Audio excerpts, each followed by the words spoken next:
शीघ्र एवं सुगमतापूर्वक परमात्म तत्व की प्राप्ति चाहने वाले साधकों का मार्गदर्शन करने के लिए परम श्रद्धेय श्री स्वामी जी महाराज की पुस्तकों का पारमार्थिक जगत में विशेष स्थान है। इन पुस्तकों से पारमार्थिक जगत में एक क्रांतिकारी परिवर्तन आया है, कारण कि इनमें गुणवत्तम आध्यात्मिक विषयों को सीधे सरल ढंग से प्रस्तुत किया गया है, जिससे साधक इश्चर उधर न भटक कर सीधी राह पकड़ सके। प्रस्तुत पुस्तक सब साधनों का सार भी इसी तरह की पुस्तक है, जो प्रत्येक मार्ग के साधक के लिए अत्यंत उपयोगी है। सार बात हाथ लग जाए तो फिर सब साधन सुगम हो जाते हैं, परंतु साधक का उद्देश्य अनुभव करने का होना चाहिए, कोरी बातें सीखने और दूसरों को सुनाने का नहीं। सीखा हुआ ज्ञान अभिमान बढ़ाने के सिवाय और कुछ काम नहीं आता। अत पाठकों से नम्र निवेदन है कि वे अनुभव के उद्देश्य से इस पुस्तक का गंभीरतापूर्वक अध्ययन करें और लाभ उठाएं। दाश प्रकाशक। 1। सब साधनों का सार जीव मात्र का स्वरूप चिन्मय सत्ता मात्र है। वह सत्ता सतरूप, चित्रूप और आनंद रूप है। वह सत्ता नित्य निरंतर ज्यों की त्यों निर्विकार असंग रहती है। इस स्वरूप को अर्थात अपने आप को जब मनुष्य भूल जाता है, तब उसमें देहाभिमान उत्पन्न हो जाता है, अर्थात वह अपने को शरीर मान लेता है। शरीर से माना हुआ यह संबंध 3 प्रकार का होता है। मैं शरीर हूँ। 2। शरीर मेरा है। और 3। शरीर मेरे लिए है। हमारे देखने में 2 ही चीजें आती हैं, नाशवान जड़ और अविनाशी चेतन। इन दोनों का विभाग अलग अलग है। इसी को गीता ने शरीर और शरीरी, क्षर और अक्षर, क्षेत्र और क्षेत्रक्ष आदि नामों से कहा है। इसी को संतों ने नहीं और है नाम से कहा है। हमारा स्वरूप शरीरी है, चेतन है, अविनाशी है, अक्षर है, क्षेत्रज्ञ देह और है रूप है। जो हमारा स्वरूप नहीं है, वे शरीर है, जड़ है, नाशवानु है, क्षर है, क्षेत्र है और नहीं दश रूप है। जो है रूप है, वह नित्य प्राप्त है, और जो नहीं रूप है, वे मिलता है और बिछुड़ जाता है। एक मार्मिक बात है कि है को देखने से शुद्ध है नहीं दिखता, पर नहीं को नहीं रूप से देखने से शुद्ध है दिख जाता है। कारण यह है कि मैं शुद्ध, बुधवार और मुक्त आत्मा हूँ। इस प्रकार है, पर विचार करने में हम मन बुद्धि लगाएंगे, वृत्त लगाएंगे तो 2-2 सब साधनों का यूरो 5 यूरो 5 और है के साथ नहीं, मन बुद्धि वृत्ति मैंपन भी मिला रहेगा। परंतु मैं शरीर नहीं हूँ, शरीर मेरा नहीं है और शरीर मेरे लिए नहीं है। इस प्रकार नहीं को नहीं रूप से विचार करने पर वृत्ति भी नहीं में चली जाएगी और शुद्ध है शेष रह जाएगा। उदाहरणार्थ, झाड़ू के द्वारा कूड़ा करकट दूर करने से उसके साथ झाड़ का भी त्याग हो जाता है और साफ मकान शेष रह जाता है। तात्पर्य यह हुआ कि मैं आत्मा हूँ। इसका मन से चिंतन तथा बुद्धि से निश्चय करने पर वृत्ति के साथ हमारा संबंध बना रहेगा, परंतु मैं शरीर नहीं हूँ। इस प्रकार विचार करने पर शरीर और वृत्ति दोनों से संबंध विच्छेद हो जाएगा और चिन्मय सत्ता रूप शुद्ध स्वरूप स्वत शेष रह जाएगा। इसलिए तत्व प्राप्ति में निषेधात्मक साधन मुख्य है।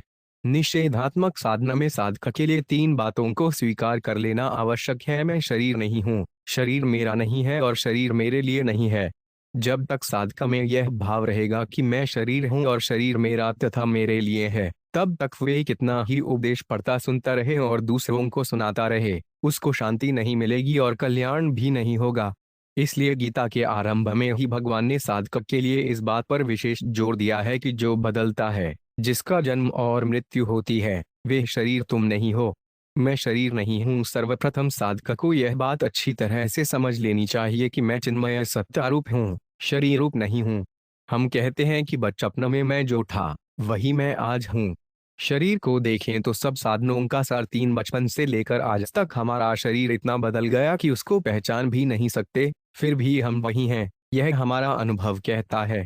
बचपन में मैं खेलता कूदता था, बाद में मैं पढ़ता था, आज मैं नौकरी धंधा करता हूँ। सब कुछ बदल गया, पर मैं वही हूँ। कारण कि शरीर एक क्षण भी ज्यों का त्यों नहीं रहता, निरंतर बदलता रहता है। तात्पर्य यह हुआ कि जो बदलता है वे हमारा स्वरूप नहीं है, जो नहीं बदलता वही हमारा स्वरूप है। हमने अब तक असंख्य शरीर धारण किए, पर सब शरीर छूट गए, हम वही रहे। मृत्यु काल में भी शरीर तो यही छूट जाएगा, पर अन्य योनियों में हम जाएंगे, स्वर्ग नरक आदि लोकों में हम जाएंगे, मुक्ति हमारी होगी, भगवान के धाम में हम जाएंगे। तात्पर्य है कि हमारी सत्ता, होनापन शरीर के अधीन नहीं है। शरीर के बढ़ने घटने पर, कमजोर बलवान होने पर, बालक बूढ़ा होने पर अथवा रहने न रहने पर हमारी सत्ता में कोई फर्क नहीं पड़ता। जैसे हम किसी मकान में रहते हैं तो हम मकान नहीं हो जाते। मकान अलग है, हम अलग हैं। मकान वहीं रहता है, हम उसको छोड़कर चले जाते हैं। ऐसे ही शरीर यही रहता है, हम उसको छोड़कर चले जाते हैं। शरीर तो मिट्टी हो जाता है, पर हम मिट्टी नहीं होते। हमारा स्वरूप गीता ने इस प्रकार बताया है, नैन छिन्दन्ति शस्त्राणि न दहति पावक, न चंक्लेद्यन्त्यापो न शोषति मारुत, अच्छेद्योड्यम दाह्योड्यम अक्लेद्यो शोष्यैव च, नितः सर्वगत स्थान उर्चलो पाच्यं सनातन। गीता 2:23 से 24। ढेर सब साधनों का सार शस्त्र इस शरीर को काट नहीं सकते, अग्नि इसको जला नहीं सकती, जल इसको गीला नहीं कर सकता और वायु इसको सुखा नहीं सकती।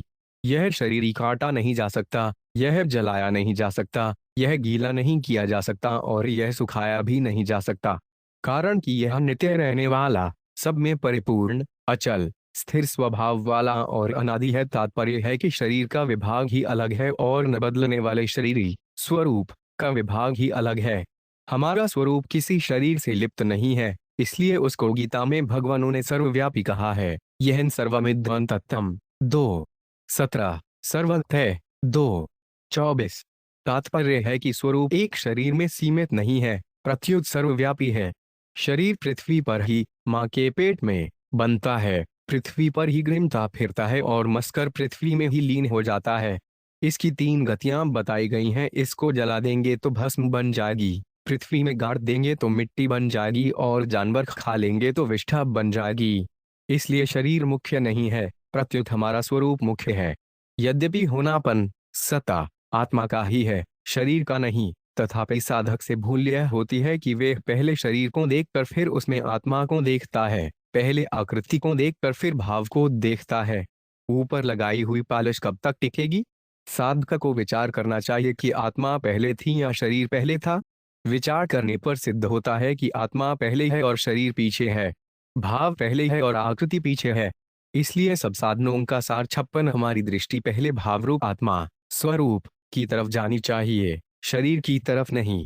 जैसे भोजनालय भोजन करने का स्थान होता है, ऐसे ही यह शरीर सुख दुख भोगने का स्थान भोगायतन है। सुख दुख भोगने वाला शरीर नहीं होता, प्रत्युत शरीर से संबंध जोड़ने वाले हम स्वयं होते हैं। भोगने का स्थान अलग होता है और भोगने वाला अलग होता है। शरीर तो ऊपर का चोला है, हम कैसा ही कपड़ा पहने, कपड़ा अलग होता है, हम अलग होते हैं। जैसे हम अनेक कपड़े बदलने पर भी एक ही रहते हैं, अनेक नहीं हो जाते, ऐसे ही अनेक योनियों में अनेक शरीर धारण करने पर भी हम स्वयं एक ही वही के वही रहते हैं। जैसे पुराने कपड़े उतारने पर हम मर नहीं जाते और नए कपड़े पहनने पर हम पैदा नहीं हो जाते, ऐसे ही पुराने शरीर छोड़ने पर हम मर नहीं जाते और नया शरीर धारण करने पर हम पैदा नहीं हो जाते। तात्पर्य है कि शरीर जन्मता मरता है, हम नहीं जन्मते मरते। अगर हम मर जाए तो फिर पाप पुण्य का फल कौन भोगेगा? अन्य योनियों में और स्वर्ग नरक आदि लोकों में कौन जाएगा? बंधन किसका होगा? मुक्त कौन होगा? हमारा जीवन इस शरीर के अधीन नहीं है। हमारी आयु बहुत लंबी, अनादि और अनंत है। महासर्ग और महाप्रलय हो जाए तो भी हम जन्मते मरते नहीं, प्रत्युत ज्यों के त्यों रहते हैं। सर्गेन्द्रप्रणोपजायन्ते प्रलीन व्यथन्ति च। गीता 14:2। चासांसि जीर्णानि यथा विहाय नवानि गृह्णाति नरो प्राणी, तथा शरीराणि विहाय जीर्णान्यानि संयाति नवानि देहि। गीता 2:22। दर सब साधनों का सार हमारा और शरीर का स्वभाव बिल्कुल अलग अलग है। हम शरीर के साथ चिपके हुए, शरीर के साथ मिले हुए नहीं हैं। शरीर भी हमारे साथ चिपका हुआ, हमारे साथ मिला हुआ नहीं है। जैसे शरीर संसार में रहता है, ऐसे हम शरीर में नहीं रहते। शरीर के साथ हमारा मिलन कभी हुआ हो नहीं, है ही नहीं, होगा ही नहीं, हो सकता ही नहीं। वास्तव में हमें शरीर की जरूरत ही नहीं है। शरीर के बिना भी हम स्वयं मौज से रहते हैं। तात्पर्य है कि शरीर के न रहने पर हमारा कुछ भी नहीं बिगड़ता। अब तक हम असंख्य शरीर धारण कर करके छोड़ चुके हैं, पर उससे हमारी सत्ता में क्या फर्क पड़ा? हमारा क्या नुकसान हुआ? हम तो ज्यों के त्यों ही रहे। भूतग्राम्य स बाय भूत्या भूत्वा प्रलीयते। गीता 8:19। शरीर, इंद्रियां, मन, बुद्धि और अहंकार, इन सब के अभाव का अनुभव तो सबको होता है, पर अपने अभाव का अनुभव कभी किसी को नहीं होता। उदाहरणार्थ, सुषुप्ति गाढ़ निद्रा के समय हमें शरीर आदि के अभाव का अनुभव होता है। कोई भी व्यक्ति ऐसा नहीं कहता कि सुषुप्ति में मैं नहीं था, मर गया था। कारण कि शरीर आदि के अभाव का अनुभव होने पर भी हमें अपने अभाव का अनुभव नहीं होता। तभी जगने पर हम कहते हैं कि मैं बड़े सुख से सोया कि कुछ भी पता नहीं था। सुषुप्ति में भी हमारा होनापन ज्यों का त्यों था। इससे सिद्ध हुआ कि हमारा होनापन शरीर, इंद्रियां, मन, बुद्धि और अहंकार के अधीन नहीं है। स्थूल, सूक्ष्म और कारण सब शरीरों का अभाव होता है, पर हमारा अभाव नहीं होता। सब साधनों का सार साथ हमारा स्वरूप स्वत स्वाभाविक असंग है। असडो हाय पुरुष बृहदारण्यक 04-3-15 देहे उसमिन पुरुष पर गीता 13-22। इसलिए शरीर के साथ अपना संबंध मानते हुए भी वास्तव में हम शरीर से लिप्त नहीं होते। शरीर का संग करते हुए भी वास्तव में हम असंग रहते हैं। तभी भगवान कहते हैं शरीरस्थो 5 पिकौन्तेय न करोति न लिप्यते। गीता 13-31। तात्पर्य है कि बद्धावस्था में भी स्वरूप वास्तव में मुक्त ही है। बद्ध अपना माना हुआ है और मुक्त अपना हमारा स्वत सिद्ध स्वरूप है। जैसे अंधकार और प्रकाश आप समय नहीं मिल सकते, ऐसे ही शरीर जड़, नाशवान और स्वरूप चेतन, अविनाशी आप समय नहीं मिल सकते। कारण कि शरीर संसार का अंश है और हम स्वयं परमात्मा के अंश हैं।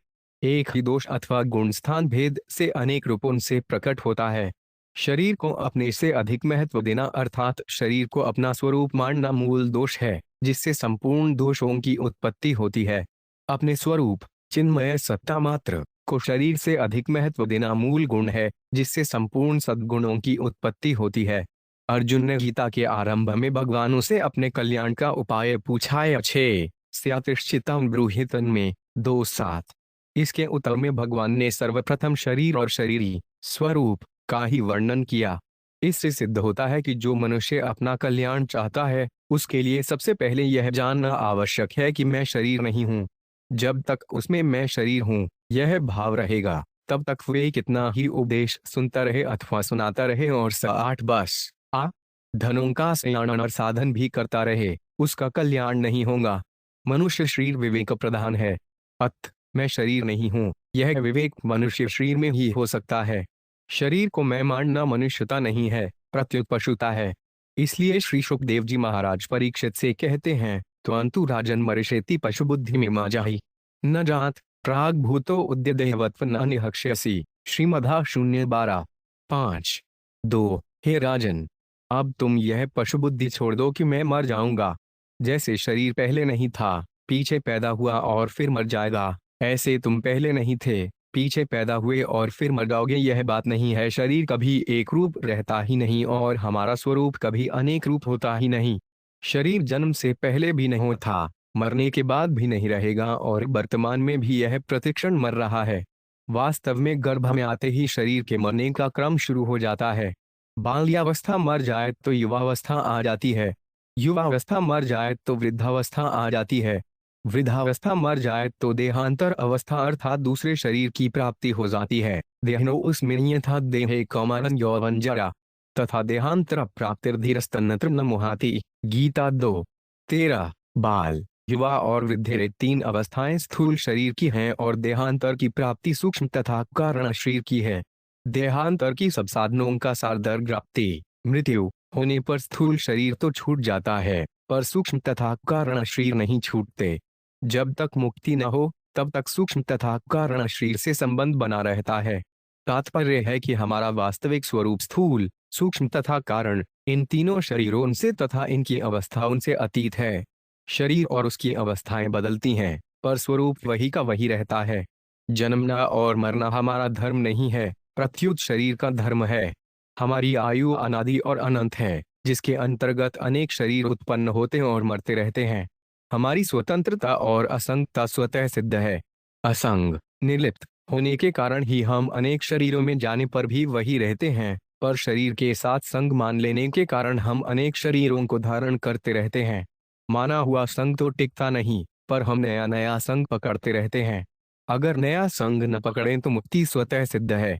बाल के मरने पर भगवान श्री राम तारा से कहते हैं, तारा ब्रिकल देखे रघुराया, दीनह ज्ञान हरि लीनी माया, छित्ती जल पावक गगन समीरा, पंच रचित अति अधम शरीरा, प्रगट सुतनु तब आगे सोवा, जीव नित्य के लगे तो मेहरोवा।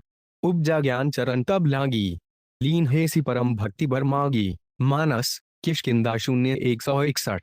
2 से 3। देश बदलता है, काल बदलता है, वस्तुएं बदलती हैं, व्यक्ति बदलते हैं, अवस्थाएं बदलती हैं, परिस्थितियां बदलती हैं, घटनाएं बदलती हैं, पर हम नहीं बदलते। हम निरंतर वही रहते हैं। जागृतो, स्वप्न और सुषुप्ति, ये तीनों अवस्थाएं बदलती हैं, पर सब साधनों का सार तीनों अवस्थाओं में हम एक ही रहते हैं। तभी हमें तीनों अवस्थाओं का और उनके परिवर्तन, आरंभ और अंत का ज्ञान होता है। स्थूल दृष्टि से विचार करें तो जैसे हम हरिद्वार से रायवाला आए और फिर रायवाला से ऋषिकेश आए। अगर हरिद्वार में या रायवाला में अथवा ऋषिकेश में ही रहने वाले होते तो हरिद्वार से ऋषिकेश कैसे आते? हम न तो हरिद्वार में रहने वाले हुए, न रायवाला में रहने वाले हुए और न ऋषिकेश में हो रहने वाले हुए, प्रत्युत तीनों से अलग हुए। हरिद्वार, रायवाला और ऋषिकेश तो अलग अलग हुए, पर हम उन तीनों को जाने वाले एक ही रहे। ऐसे ही हम सभी अवस्थाओं में एक ही रहते हैं। इसलिए हमें बदलने वाले को न देख कर रहने वाले स्वरूप को ही देखना चाहिए। रहता रूप सही कर राखो, बहता संग न बाहीजे। जैसे स्थूल, सूक्ष्म और कारण, ये तीनों शरीर अपने नहीं हैं, ऐसे ही स्थूल शरीर से होने वाली क्रिया, सूक्ष्म शरीर से होने वाला चिंतन और कारण शरीर से होने वाली स्थिरता तथा समाधि भी अपनी नहीं है। कारण की प्रत्येक क्रिया का आरंभ और अंत होता है, प्रत्येक चिंतन आता और जाता है। स्थिरता के बाद अजललता तथा समाधि के बाद व्युत्थान होता ही है। क्रिया, चिंतन, स्थिरता और समाधि, कोई भी अवस्था निरंतर नहीं रहती। इन सब के आने जाने का अनुभव तो हम सबको होता है, पर अपने आने जाने का, परिवर्तन का अनुभव कभी किसी को नहीं होता। हमारा होनापन निरंतर रहता है। विचार करें, जब 84 लाख योनियों में कोई भी शरीर सब साधनों का सार ही हमारे साथ नहीं रहा तो फिर यह शरीर हमारे साथ कैसे रहेगा? जब 84 लाख शरीर में मेरे नहीं रहे तो फिर यह शरीर में मेरा कैसे रहेगा? शरीर मेरा नहीं है। अनंत ब्रह्मांड में अनंत वस्तुएं हैं, पर उनमें से तिनके जितनी वस्तु भी हमारी नहीं है, फिर शरीर हमारा कैसे हुआ? यह सिद्धांत है कि जो वस्तु मिलती है और बिछुड़ जाती है, वह अपनी नहीं होती। शरीर मिला है और बिछुड़ जाएगा, इसलिए वह अपना नहीं है। अपनी वस्तु वही हो सकती है जो सदा हमारे साथ रहे और हम सदा उसके साथ रहें। यदि शरीर अपना होता तो यह सदा हमारे साथ रहता और हम सदा इसके साथ रहते। परंतु शरीर एक क्षण भी हमारे साथ नहीं रहता और हम इसके साथ नहीं रहते। एक वस्तु अपनी होती है और एक वस्तु अपनी मानी हुई होती है। भगवान अपने हैं, क्योंकि हम उन्हीं के अंश हैं। ममे बांछो जीव लोके, गीता 15:7। वे हमसे कभी भी छोड़ते ही नहीं। परंतु शरीर अपना नहीं है, प्रत्युत अपना मानना हुआ है। जैसे नाटक में कोई राजा बनता है, कोई रानी बनती है, कोई सिपाही बनते हैं, तो वे सब नाटक करने के लिए माने हुए होते हैं, असली नहीं होते। ऐसे ही शरीर संसार के व्यवहार, कर्तव्य पालन के लिए अपना मानना हुआ है। यह वास्तव में अपना नहीं है। जो वास्तव में अपना है, उस परमात्मा को तो भुला दिया और जो अपना नहीं है, उस शरीर को अपना मान लिया। यह हमारी बहुत बड़ी भूल है। शरीर चाहे स्थूल हो, चाहे सूक्ष्म हो, चाहे ये दो सब साधनों का सार कारण हो, वे सर्वथा प्रकृति का है। उसको अपना मानकर ही हम संसार में बंधे हैं। परमात्मा का अंश होने के नाते हम परमात्मा से अभिन्न हैं। प्रकृति का अंश होने के नाते शरीर प्रकृति से अभिन्न है। जो अपने से अभिन्न है, उसको अपने से अलग मानना और जो अपने से भिन्न है, उसको अपना मानना संपूर्ण दोषों का मूल है। जो अपना नहीं है, उसको अपना मानने के कारण ही जो वास्तव में अपना है, वह अपना नहीं दिखता। यह हम सब का अनुभव है कि शरीर पर हमारा कोई वश, अधिकार नहीं चलता। हम अपनी इच्छा के अनुसार शरीर को बदल नहीं सकते। बूढ़े से जवान नहीं बना सकते, रोगी से निरोग नहीं बना सकते, कमजोर से बलवान नहीं बना सकते, काले से गोरा नहीं बना सकते, कुरूप से सुंदर नहीं बना सकते, मृत्यु से बचाकर अमर नहीं बना सकते। हमारे न चाहते हुए भी, लाख प्रयत्न करने पर भी शरीर बीमार हो जाता है, कमजोर हो जाता है, बूढ़ा हो जाता है और मर भी जाता है। जिस पर अपना वश न चले, उसको अपना मान लेना मूर्खता ही है।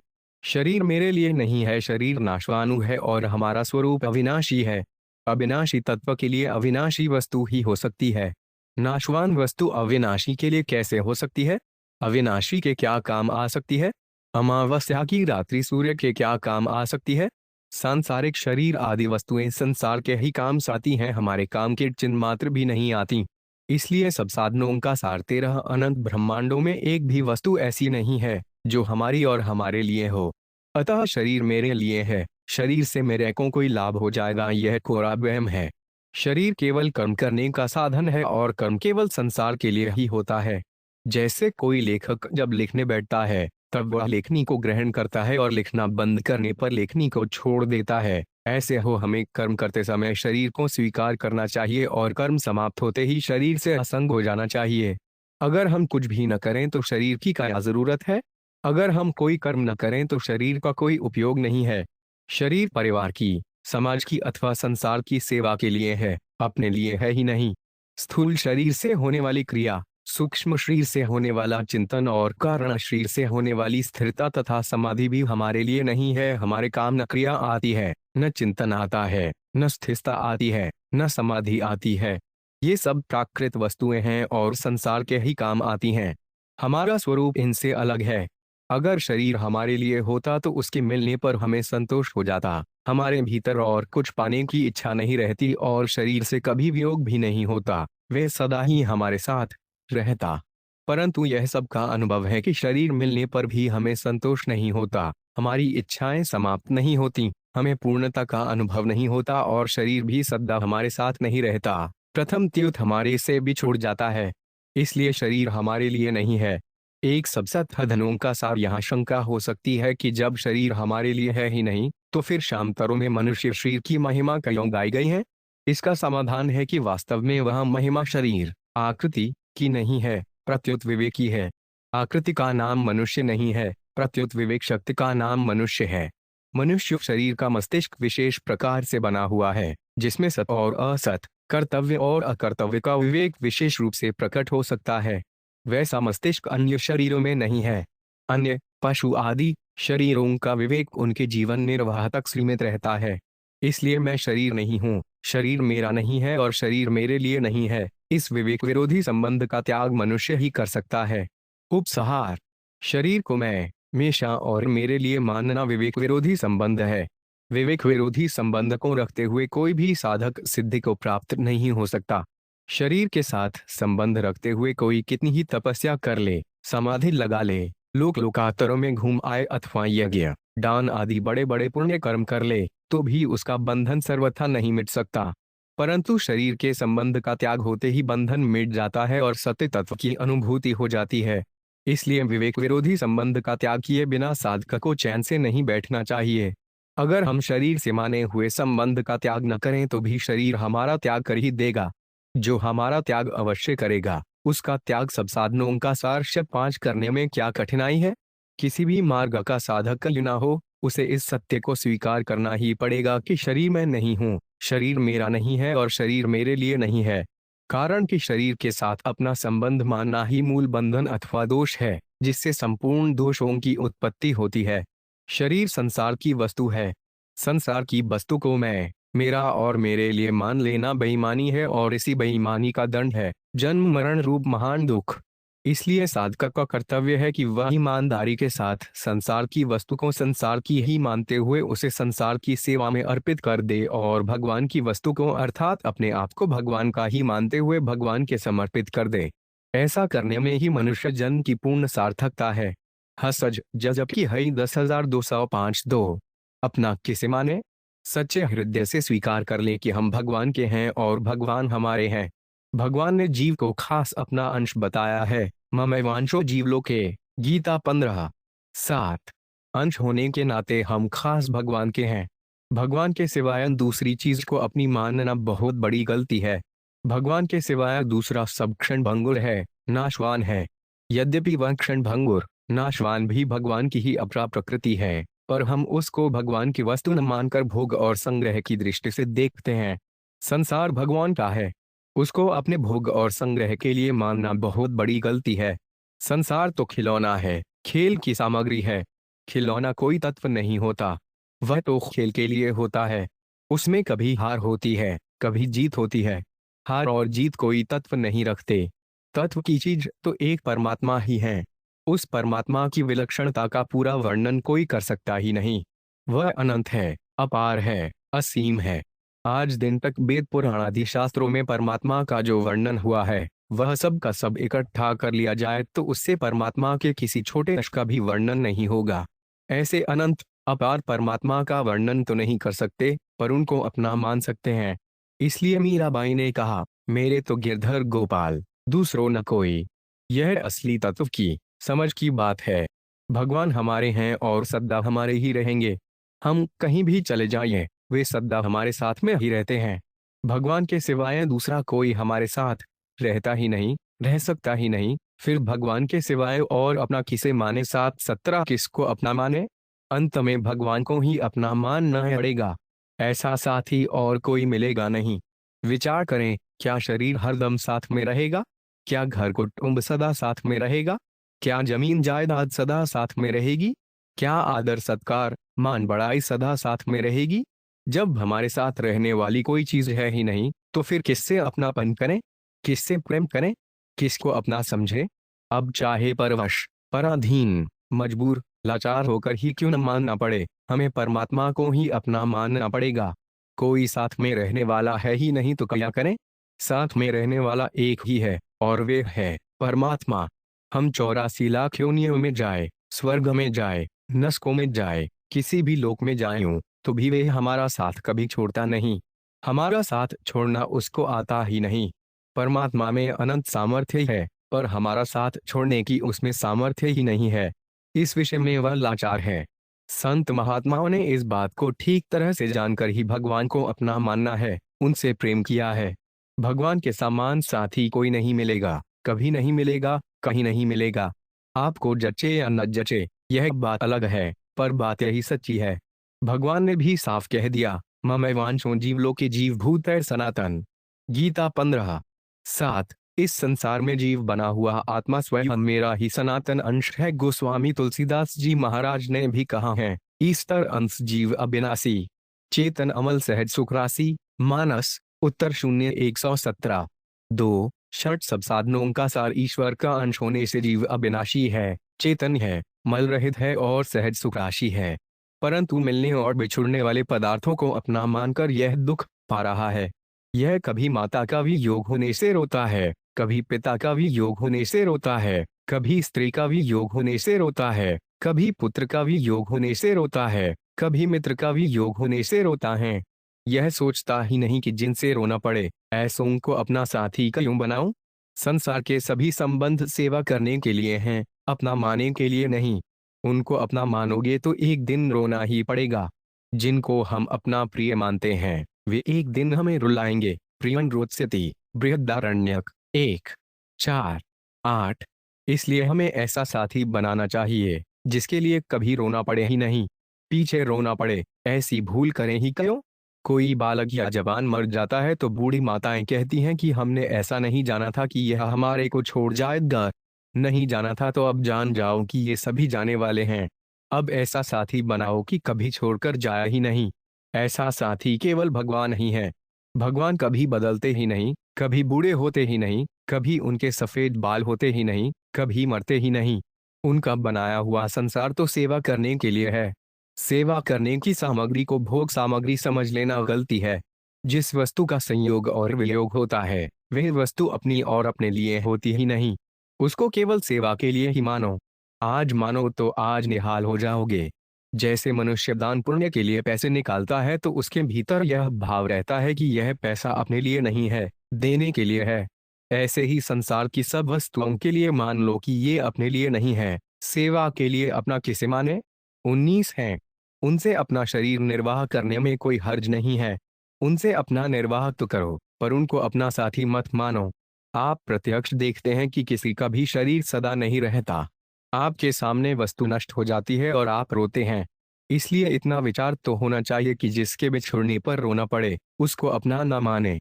आपके पास शरीर, इंद्रियां, मन, बुद्धि आदि जो कुछ है, वे सब का सब दूसरों की सेवा के लिए ही है, अपने लिए है ही नहीं। ऐसी स्पष्ट बात सुगमता से पढ़ने सुनने को नहीं मिलती। मेरे को तो व्याख्यान देते हुए भी वर्षों तक नहीं मिली। स्थूल शरीर से होने वाली क्रिया, सूक्ष्म शरीर से होने वाला चिंतन और कारण शरीर से होने वाली समाधि दूसरों के लिए ही है, अपने लिए है ही नहीं। इनके द्वारा कभी अपनी तृप्ति नहीं होती, चाहे लाखों करोड़ों अरबों खरबों वर्ष का युना बीत जाए। ये सब नाशवान हैं और आप सब साक्षात परमात्मा के अंश हैं। 84 लाख योनियां भुगतते हुए सब शरीर छूट गए तो क्या यह शरीर नहीं छूटेगा? जिस माटी के बे शरीर थे, उसी माटी का यह शरीर है। यह भी मिला है और बिछुड़ेगा। इस एक ही बात को ठीक तरह से मान लो, समझ लो, पक्का कर लो कि जो वस्तु मिलती है और बिछुड़ जाती है, वह अपनी नहीं होती। जैसे बालक अपना आपके साथ था, पर वह बिछुड़ गया, ऐसे ही जवानी भी बिछुड़ जाएगी, वृद्धावस्था भी बिछुड़ जाएगी, रोगावस्था भी बिछुड़ जाएगी, निरोगावस्था भी बिछुड़ जाएगी, निर्धनता भी बिछुड़ जाएगी, धनवत्ता भी बिछुड़ जाएगी। ये सब बिछुड़ने वाली चीजें हैं। विचार करें, क्या यह शरीर बिछुड़ने वाला नहीं है?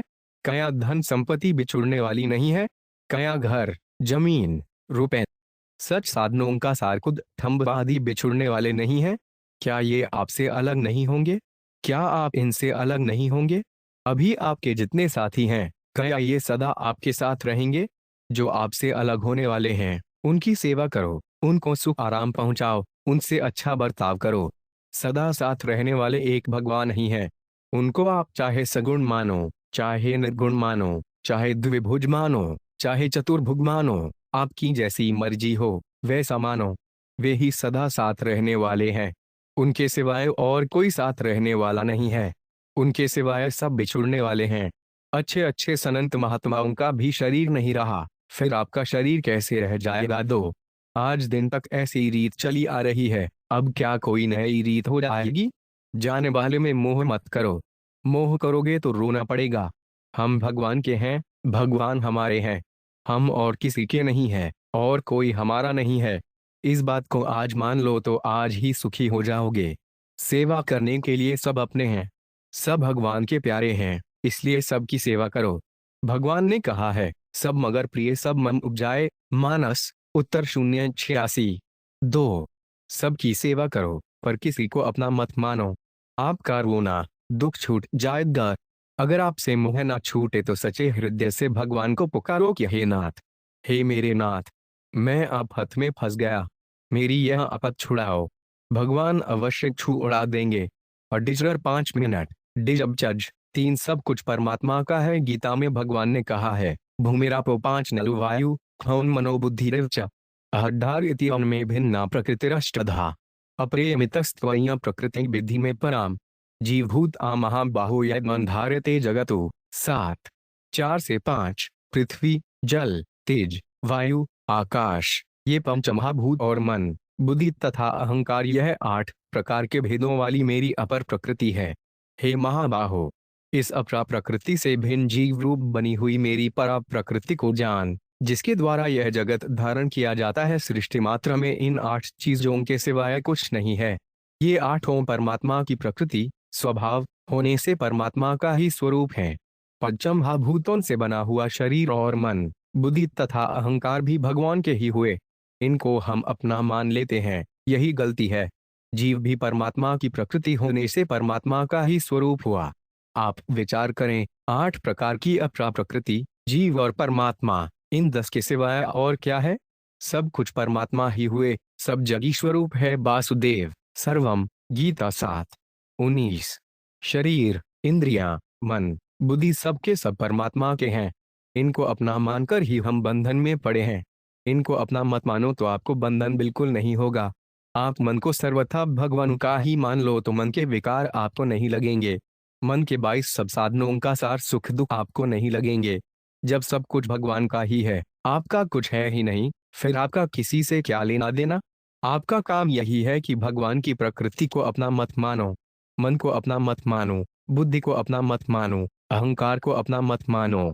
यह काम आप चाहे अभी करो, चाहे वर्षों के बाद अथवा जन्मों के बाद करो। इन वस्तुओं को अपना मानते ही आप पर आफत आएगी। नहीं तो कुत्ते के मन का विकार आपको लगता है क्या? मन को अपना मानते ही बेकार लगता है। इतनी ही बात आपको समझनी है। मैं आपको यही बात कहना चाहता हूँ कि संपूर्ण जगत परमात्मा का स्वरूप है। इसलिए शरीर, इंद्रियां, मन, बुद्धि और अहंकार को आप अपना मत मानो। इनको भगवान के अर्पित करने में क्या बाधा है? किंचित मात्र भी बाधा नहीं है, क्योंकि सब वस्तुएं हैं ही भगवानों की।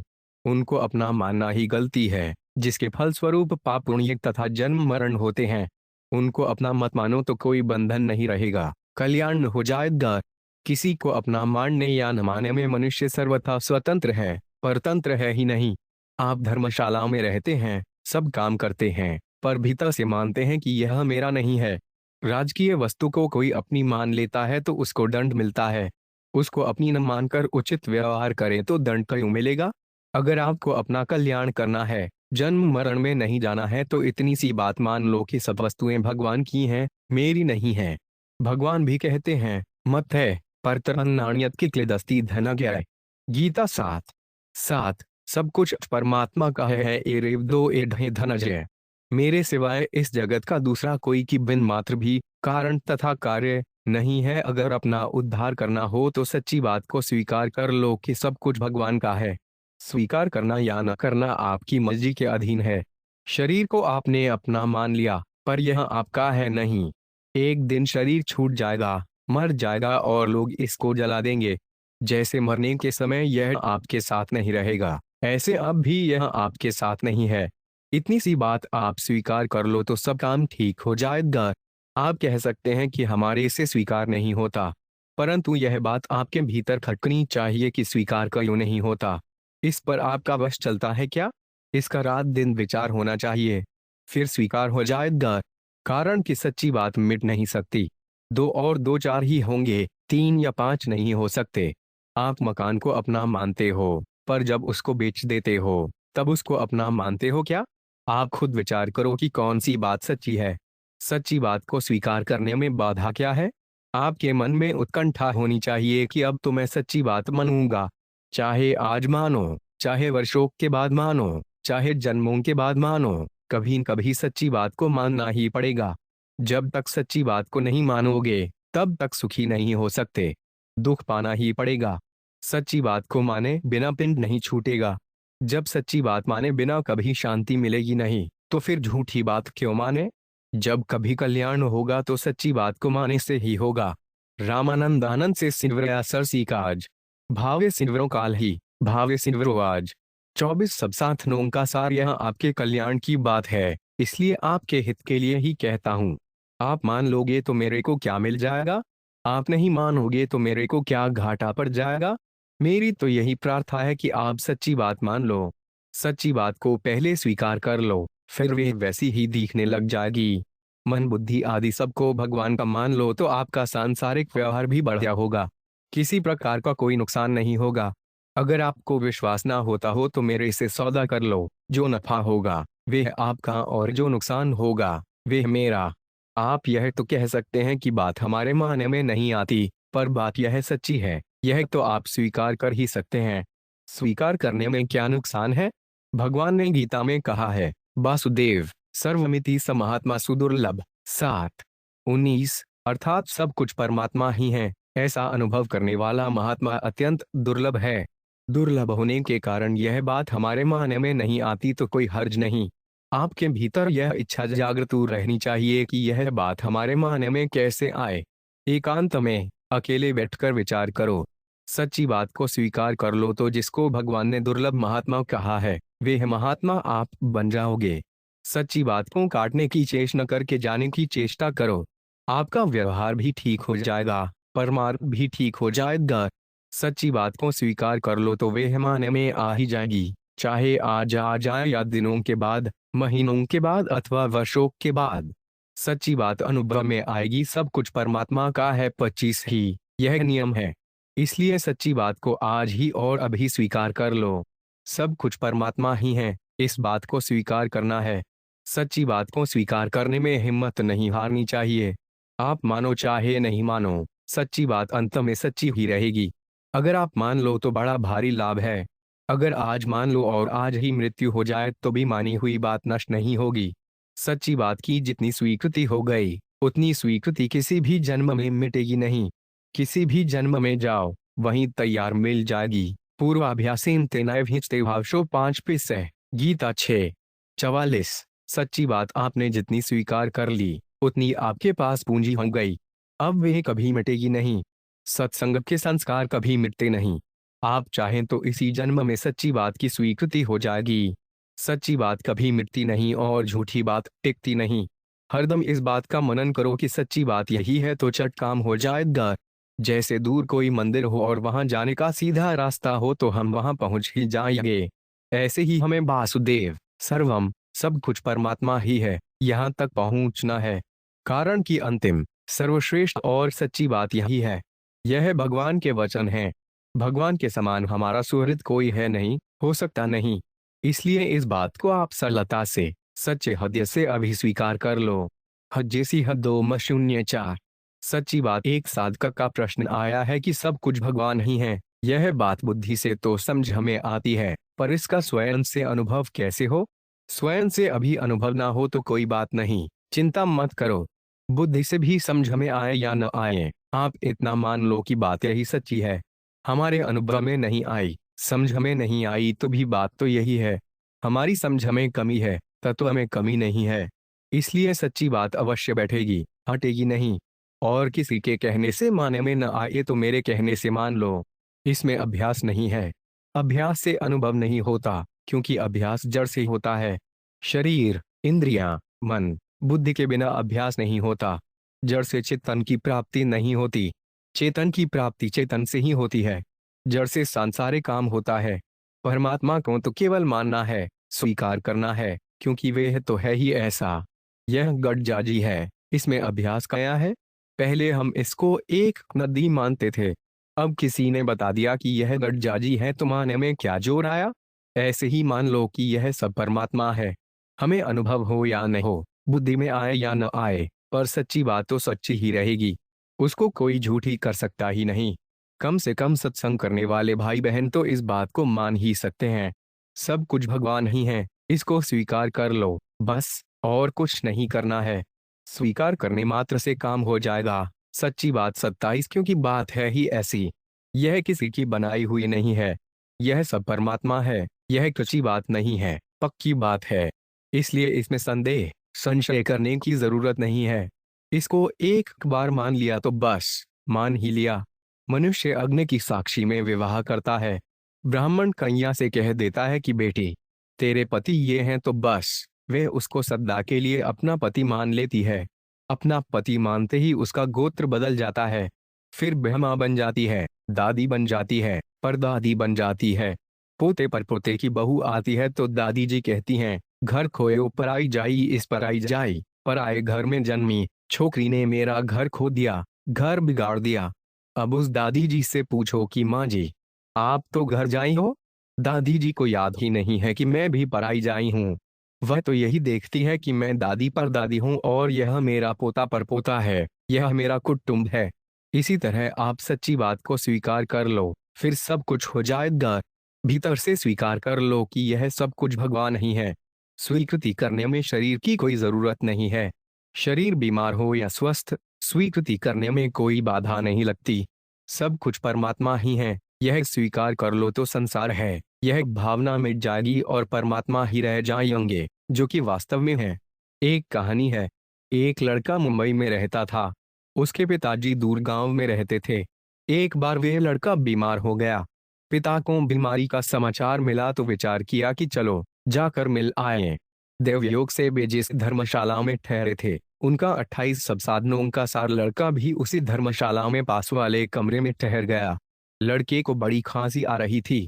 पिता ने व्यवस्थापक को बुलाया और उससे कहा कि पास वाले कमरे में कोई व्यक्ति खांस रहा है, जिससे मेरे को नींद नहीं आती, इसको यहाँ से निकालो। व्यवस्थापक ने उस लड़के को निकाल दिया। दूसरा कोई कमरा खाली था नहीं, अतः वह लड़का बेचारा बाहर जाकर बैठ गया। सुबह होने पर पिता बाहर निकला। बाहर लड़के को बैठा हुआ देखा तो बोला, अरे यह तो मेरा बेटा है। वह उसको अपने कमरे में ले गया। जो लड़का पड़ोस में नहीं सुहाता था, उसको अब वह अपने कमरे में ले गया। पहले पता नहीं था कि यह मेरा ही बेटा है, अब पता लग गया तो इसमें क्या देरी लगी, क्या अभ्यास करना पड़ा। ऐसे ही आप मेरे कहने से मान लो कि यह सब परमात्मा ही है। गेहूं के खेत में अनजान आदमी को घास दिखती है, पर जानकार आदमी को गेहूं दिखता है। कारण कि मूल में बह गेहूं ही था और अंत में उसमें से गेहूं ही आएगा। ऐसे ही इस सृष्टि के आसमान में भी परमात्मा ही थे और अंत में भी परमात्मा ही रहेंगे। फिर बीच में दूसरी चीज कहाँ से आई? एक परमात्मा ही अनेक रूपों से प्रकट हुए हैं। इसलिए मन भी वही है, बुद्धि भी वही है, प्राण भी वही है, इंद्रियां भी वही है, शरीर भी वही है, स्थूल शरीर भी वही है, सूक्ष्म शरीर भी वही है और कारण शरीर भी वही है। सब कुछ वह परमात्मा ही है, दूसरा कोई है ही नहीं। आपको दिखे या न दिखे, केवल यह मान लें कि परमात्मा ही है, फिर दिखने लग जाएगा, क्योंकि वास्तव में है ही वही। सच्ची बात 29, इसमें कोई असत्य नहीं है, ठगाई नहीं है, धोखा नहीं है, बिल्कुल सच्ची बात है। साक्षात परमात्मा ही परमात्मा है। भगवान ने सृष्टि बनाई तो कहीं से बिल्टी नहीं मंगाई, कहीं से वस्तुएं नहीं मंगाई, आप ही आप में से बन गए, एक ही अनेक रूप से प्रकट हो गए। सो 5 कामयत बहुस्या प्रजाएं एति तैत्तिरीय 0:2-6। वे एक भगवान इतने रूपों में हो गए कि उनकी गणना नहीं कर सकते। रोम रोम प्रति लागे कोटि कोटि बहांड मानस बाल 201। हरि की लीला बड़ी अपार, बन गए आप अकेले सब कुछ, नाम धरा संसार। मात पिता गुरुवार स्वामी बनकर करे डॉट फटकार, सुद्दारा अरु सेवक बनकर खूब करें संतकार। एक, कभी रोग का रूप बनाकर बनते आप बुखार, कभी वैद्य बन दवा खिलाते आप करे उपचार। 2, कभी भोग सुख मान बढ़ाई हाजिर में नरनार, कभी दुखों का पहाड़ पटकते मचती हाहाकार। 3, कभी संत बनकर जीवों पर कृपा दृष्टि विस्तार, अग्नित जन्मों का दुख संकट क्षण में दे बेटार। 4, कभी धरने पर संतन के हित धर्मानुष अवतार, अजब अनोखी लीला करते सुमिरत हो भवपार। 5, अग्नित स्वग रचाते हरदम धन्य बड़े सरकार, ऐसे परम कृपालु प्रभु को बिनवे बारंबार। 6, भगवान ही अनेक रूपों में लीला कर रहे हैं। न मैं है न साधनों का सार तू है, न यह है न वे है, एक भगवान ही है। मैं भी वही है, तू भी वही है, यह भी वही है, वे भी वही है। उनके सिवाय दूसरा कहाँ से आए, कैसे आए? दूसरा कोई है ही नहीं। एक साधु थे, वे कहीं जा रहे थे, रास्ते में लघु शंका करने के लिए वे एक खेत में बैठ गए। खेत के मालिक ने देखा कि जो हमारे खेत से मदिरा चुराता है वह यही है। उसने आकर पीछे से लाठी मार दी। जब देखा कि ये तो बाबा जी हैं तो माफी मांगने लगा। बाबा जी बोले कि तुमने मेरे को मारा ही नहीं, तुमने तो चोर को मारा है। वह बोला, अब क्या करूं महाराज? बाबा जी बोले, अब तेरी जैसी मर्जी। वह बाबा जी को गाड़ी में बिठाकर शहर में ले गया, उनकी मलहम पट्टी कराई। बाद में एक दूसरा आदमी दूध लेकर आया और बोला कि महाराज दूध पी लो। बाबा जी बोले, तू बड़ा अजीब है, कभी लाठी मारता है कभी दूध लाता है, तेरी लीला विचित्र है। वह आदमी बोला कि नहीं महाराज, मैंने लाठी नहीं मारी। बाबा जी बोले कि तू बता, दूसरा आया कहाँ से? तू ही था, मैं जानता हूँ। वह आदमी घबरा गया कि बाबा जी मेरे को पकड़ा देंगे, फंसा देंगे। वह बार बार कहे कि महाराज मैंने नहीं मारा, पर बाबा जी उसकी बात मानने को राजी नहीं थे। बाबा जी यही कहते कि मैं जानता हूँ, तू ही था, यह सब तेरा ही काम है। बाबा जी की दृष्टि भगवान ऊपर थी, भगवान के सिवाय दूसरा कोई कहाँ से आए? पृथ्वी, जल, तेज, वायु, आकाश, मन, बुद्धि और अहंकार, यह अपरा प्रकृति है और जीव परा प्रकृति है। ये दोनों प्रकृतियां भगवान का स्वभाव होने से भगवत स्वरूप ही हैं। इसलिए सच्ची बात 39 सब रूपों में भगवान को देख कर मस्त हो जाओ, हरदम मौज में रहो, आनंद में रहो। वाह प्रभु वाह, आनंद हो गया, कृपा हो गई कि सब जगह सब समय आपके ही दर्शन हो रहे हैं। पहले हम इस बात को जानते नहीं थे, अब आपकी कृपा से यह बात मिल गई। अब पता लग गया कि प्रभु आप ही हो, आप ही हो, आप ही हो। जड़ भी आप ही हो, चेतन भी आप ही हो, खरी भी आप ही हो, पुरुष भी आप ही हो, माँ भी आप ही हो, जा भी आप ही हो, दादी भी आप ही हो, दादा भी आप ही हो, हमारे सब कुटुंब भी आप ही हो, पशु भी आप ही हो, पक्षी भी आप हो, जलचर नभचर थलचर भी आप ही हो, उदित स्वेदज अंडज जरायुज भी आप ही हो। आप ही नदी हो, आप ही पहाड़ हो, आप ही समुद्र हो, आप ही सूर्य हो, आप ही चंद्रमा हो, आप ही तारा हो, आप ही मनुष्य हो, आप ही असुर हो, आप ही भूत प्रेत हो, आप ही राक्षस हो, आप ही देवता हो। मैं भी आप ही हूँ, तू भी आप ही हो, यह भी आप ही हो, वे भी आप ही हो, ऊपर भी आप ही हो, नीचे भी आप ही हो, पूर्व में भी आप ही हो, पश्चिम में भी आप ही हो, उत्तर में भी आप ही हो, दक्षिण में भी आप ही हो, ईशान में भी आप हो, नैऋत्य में भी आप ही हो, आग्नेय में भी आप ही हो, वायव्य में भी आप ही हो, भूतकाल भी आप हो, वर्तमान काल भी आप ही हो, भविष्य काल भी आप हो, काल से अति भी आप ही हो, जंगल भी आप ही हो, मैदान भी आप ही हो, इस मंडप पंडाल के रूप में भी आप ही हो, बत्ती भी आप ही हो, पंखा भी आप ही हो, खंभा भी आप 319 बुसथनसथनों साकर आर ही हो, वृक्ष भी आप ही हो, मकान रूप में भी आप ही हो, जो दिखता है वह भी आप ही हो और जो नहीं दिखता है वह भी आप ही हो, सिंह रूप में भी आप ही हो, रीछ रूप में भी आप ही हो, बंद रूप में भी आप ही हो, साधु रूप में भी आप ही हो, गृहस्थ रूप में भी आप ही हो, अनारूप में भी आप ही हो, तरह तरह के फलों के रूप में भी आप ही हो, भूख में भी आप ही हो, प्यास में भी आप ही हो, सोते हुए भी आप ही हो, बैठे हुए भी आप ही हो, तरह तरह के रूपों में आप ही हो, आपके सिवाय कोई है ही नहीं, हुआ ही नहीं, होगा ही नहीं, हो सकता ही नहीं, सब रूपों में केवल आप हो, राग रगनी भी आप ही हो, ताल स्वर भी आप ही हो, बाजा भी आप ही हो, गाने वाले भी आप ही हो, सुने वाले भी आप ही हो, वक्ता भी आप ही हो, श्रोता भी आप ही हो, गांव भी आप ही हो, घर भी आप ही हो, मिट्टी भी आप ही हो, बर्तन भी आप हो, अस्त्र शस्त्र भी आप ही हो, खेल भी आप ही हो, खेलने वाले भी आप ही हो, खिलौने भी आप ही हो। हे प्रभु, आपने कैसे कैसे रूप धारण किए हैं, कितने कितने रूप धारण किए हैं, अनंत अनंत रूपों में केवल आप ही हो, आप ही हो। सर कमब 000005। परमात्मा प्राप्ति में देरी क्यों? कौम परमात्मा प्राप्ति का उद्देश्य लेकर चलने वाले जितने भी मनुष्य हैं उन सबको परमात्मा प्राप्ति होगी, पर कब होगी, कितने जन्मों के बाद होगी, इसका पता नहीं है। शरीर को अपना और अपने लिए मानते हुए कोई साधन करेगा तो उसको कितने जन्म लेने पड़ेंगे, कितनी योनियां भोगनी पड़ेंगी, इसका कुछ पता नहीं है। इसलिए मेरी शुरू से यही लगन रही है कि मनुष्य को जल्दी परमात्मा प्राप्ति कैसे हो। यद्यपि किया हुआ साधन निरर्थक नहीं जाता, तथापि परमात्मा की प्राप्ति जल्दी कैसे हो, यह लगन होनी चाहिए। लगन नहीं होगी तो कई जन्म लग जाएंगे। जो वस्तु कल मिलेगी वह आज मिलनी चाहिए, आज भी अभी मिलनी चाहिए। परमात्मा भी मौजूद हैं, आप भी मौजूद हैं, फिर देरी किस बात की? परमात्मा प्राप्ति में देरी की बात मेरे को सुहाती नहीं। जो काम जल्दी हो सके उसके लिए देरी क्यों? जो काम अभी हो सके उसके लिए कल क्यों? श्री शरणानंद जी महाराज ने लिखा है कि जीव ब्रह्म की एकता कभी हुई नहीं, कभी हो सकती नहीं।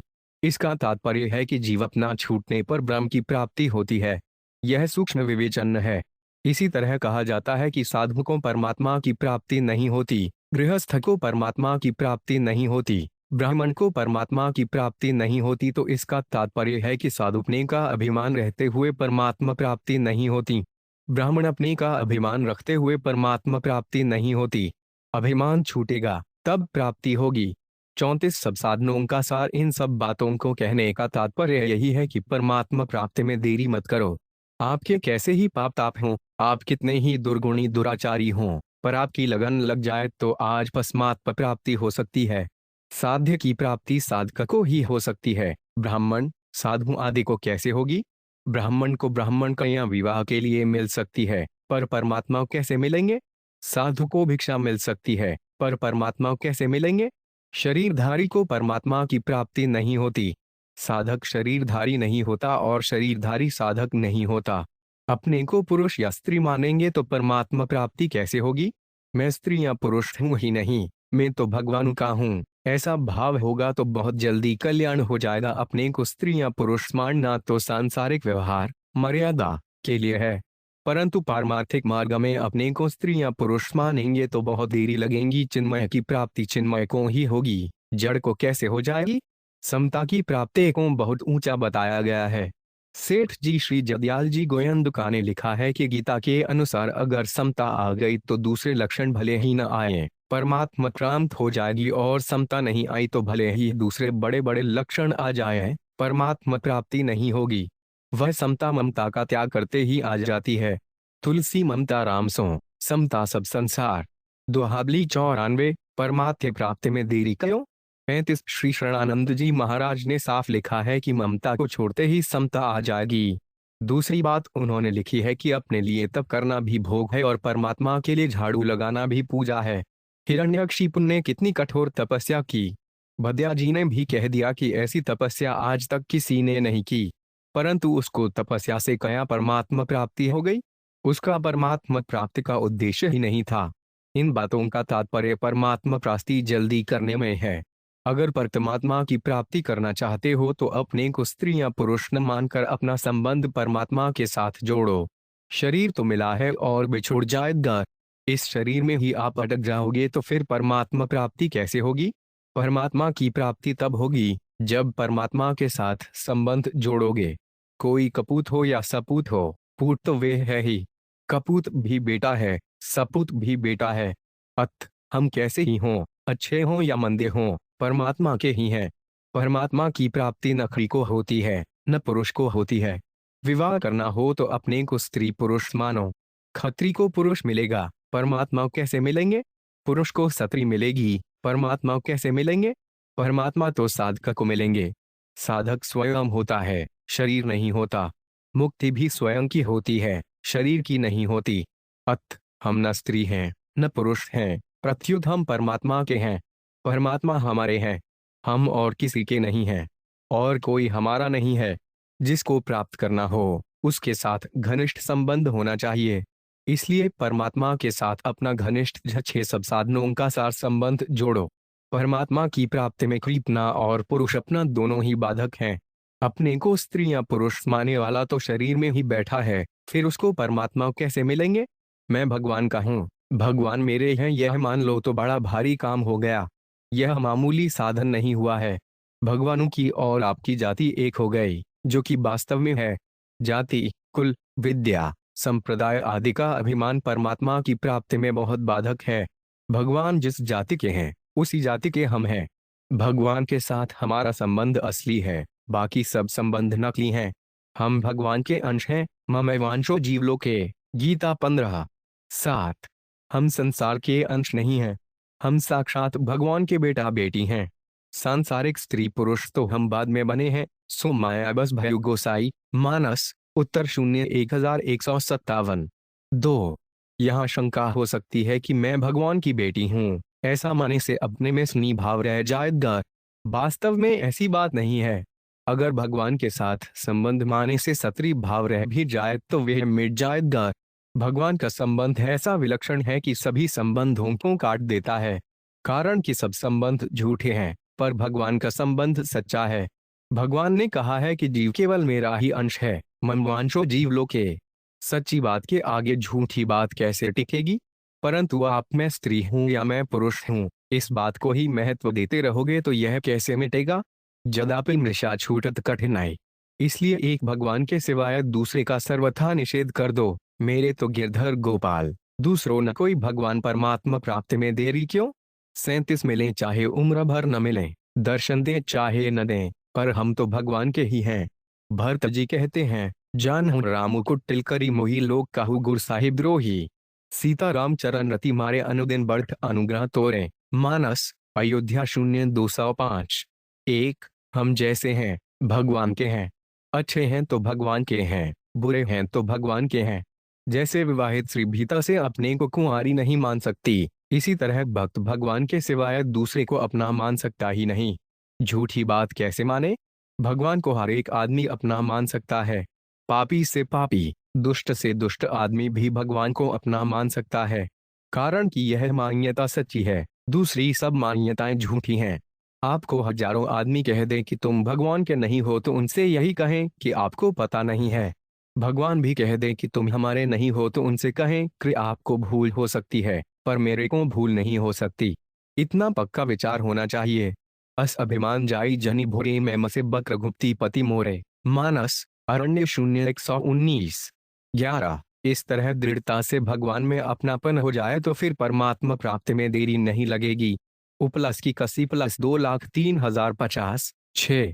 कल्याण का निश्चित उपाय भगवानों ने जीव पर कृपा करके उसको अपना कल्याण करने के लिए ही मनुष्य शरीर दिया है। अपना कल्याण करने के सिवाय मनुष्य जन्म का दूसरा कोई प्रयोजन है ही नहीं। शरीर धन संपत्ति, जमीन मकान, स्त्री पुत्र आदि जितनी भी सांसारिक वस्तुएं हैं, वे सब को सब मिलने और बिछुड़ने वाली हैं। अत कोई कितना ही बड़ा धनवान बन जाए, बलवान बन जाए, विद्वान बन जाए, ऊंचे पद वाला बन जाए, बड़े कुटुंब वाला बन जाए, पर अपने कल्याण के बिना ये सब को सब वस्तुएं अपने कुछ काम न आएंगी। बिना दूल्हे की बारात की तरह संपूर्ण सांसारिक भोग व्यर्थ हैं। इसलिए मनुष्य का खास कर्तव्य है अपना कल्याण करना। एक मार्मिक बात है कि अपना कल्याण करने के लिए मनुष्य मात्र सर्वथा स्वतंत्र है, समर्थ है, योग्य है, अधिकारी है। कारण कि भगवान जीव को मनुष्य शरीर देते हैं तो उसके साथ ही अपना कल्याण करने को स्वतंत्रता, सामर्थ्य, योग्यता और अधिकार भी प्रदान करते हैं। अब प्रश्न उठता है कि मनुष्य अपना कल्याण करने के लिए क्या करे। इसका उत्तर है कि यदि मनुष्य इन चार बातों को दृढ़ता से स्वीकार कर ले तो उसका कल्याण हो जाएगा। एक देश मेरा कुछ भी नहीं है, दो देश मेरे को कुछ भी नहीं चाहिए, तीन देश मेरा किसी से कोई संबंध नहीं है, चौर देश केवल भगवान हो मेरे हैं। मिलने और बिछुड़ने वाली वस्तुओं को अपना मानना मूल दोष है, जिससे संपूर्ण दोषों की उत्पत्ति होती है। वास्तव में अनंत ब्रह्मांड में किस जितनी वस्तु भी अपनी नहीं है। इसलिए मेरा कल्याण का निश्चित उपाय इन और कुछ भी नहीं है। ऐसा स्वीकार करने से जीवन में निर्दोषता आ जाती है। निर्दोषता आते ही मनुष्य धर्मात्मा हो जाता है। जब मेरा कुछ है ही नहीं तो फिर हम किस वस्तु की चाहना करें। अत मेरे को कुछ भी नहीं चाहिए, ऐसा स्वीकार करते ही जीवन में निष्कामता आ जाती है। निष्कामता आते ही मनुष्य योगी हो जाता है, अर्थात उसको समत्व रूप योग की प्राप्ति हो जाती है। समत्व योग उच्चते, गीता 2:48। कोई भी कामना न होने से उसको चित्तवृत्ति निरोध रूप योग की भी प्राप्ति हो जाती है। योगस् चित्तवृत्ति निरोध योग दर्शन 1:2।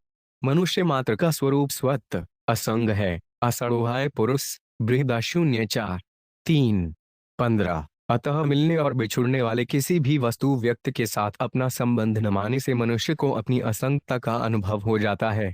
असंगता का अनुभव होने पर वह ज्ञानी हो जाता है।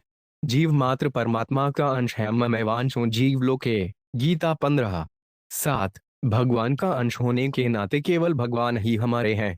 भगवान के सिवाय दूसरा कोई हमाग नहीं है। इस प्रकार भगवान में अपनापन स्वीकार करते ही मनुष्य भक्त हो जाता है। धर्मात्मा, योगी, ज्ञानी और भक्त होने में ही मनुष्य का कल्याण निहित है। ऐसा होने में कठिनाई भी नहीं है, क्योंकि वास्तव में मनुष्य मात्र का स्वरूप स्वतः निर्दोष, निष्काम, असंग और भगवान का अंश है। तात्पर्य है कि हमारा स्वरूप सत्ता मात्र है। उस सत्ता में निर्दोषता, निष्कामता और असंगता स्वतः सिद्ध है और वह सत्ता भगवान का अंश है।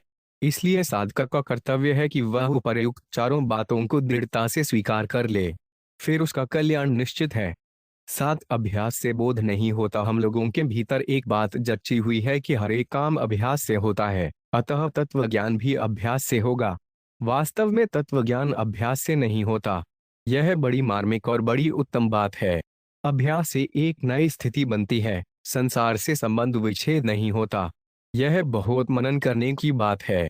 यह बात आपको जचा देना मेरे हाथ की बात नहीं है, परंतु यह मेरी अनुभव की हुई बात है। अभ्यास से एक स्थिति बनती है, बोध नहीं होता। अभ्यास में समय लगता है, जबकि परमात्मा प्रांत तत्काल होने वाली वस्तु है। जैसे रस्से के ऊपर चलना हो तो तत्काल नहीं चल सकते, उसके लिए अभ्यास करना ही पड़ेगा। अभ्यास किए बिना आप रस्से पर नहीं चल सकते।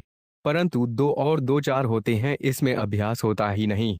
तत्वज्ञान में समय की अपेक्षा है ही नहीं, परंतु जिसके भीतर अभ्यास के संस्कार हैं, वे इस बात को जल्दी नहीं समझ सकता। अभ्यास और अनुभव में बड़ा अंतर है। अभ्यास से अनुभव नहीं होता, प्रत्युत एक नई स्थिति बनती है। परमात्मा तत्व स्थिति से अतीत है, वह स्थिति से नहीं मिलता। यह एक बहुत मार्मिक बात है। परंतु जिसने ज्यादा लोगों का सत्संग किया है, ज्यादा पुस्तकें पढ़ी हैं, उनको यह बात समझाने में कठिनाई होती है। इस बात का मैं भुक्तभोगी हूँ। मैंने काफी पढ़ाई की है और वर्षों तक अभ्यास किया है, इसलिए मेरे को इस बात का पता है। मैंने योग का अभ्यास किया है, वेदांत का किया है, व्याकरण का किया है। अभ्यास से बोध नहीं होता। काव्य का किया है, साहित्य का किया है, न्याय का किया है। वेदांत में आचार्य तक की परीक्षाएं दी हैं।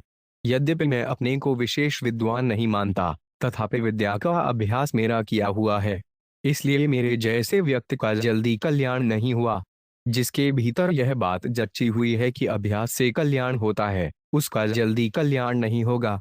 कल्याण के लिए तीन बातें मुख्य हैं: मैं शरीर नहीं हूँ, शरीर मेरा नहीं है और शरीर मेरे लिए नहीं है। इसमें अभ्यास क्या करेंगे? अभ्यास करेंगे तो वर्ष बीत जाएंगे, बोध नहीं होगा। अभ्यास न करें तो अभी इसी क्षण बोध हो सकता है, चाहे अंतःकरण कैसा ही क्यों ना हो। आप माने अथवा न माने, मेरा कोई आग्रह नहीं है, परंतु यह मेरी देखी हुई समझी हुई बात है कि अभ्यास से तत्व ज्ञान नहीं होता।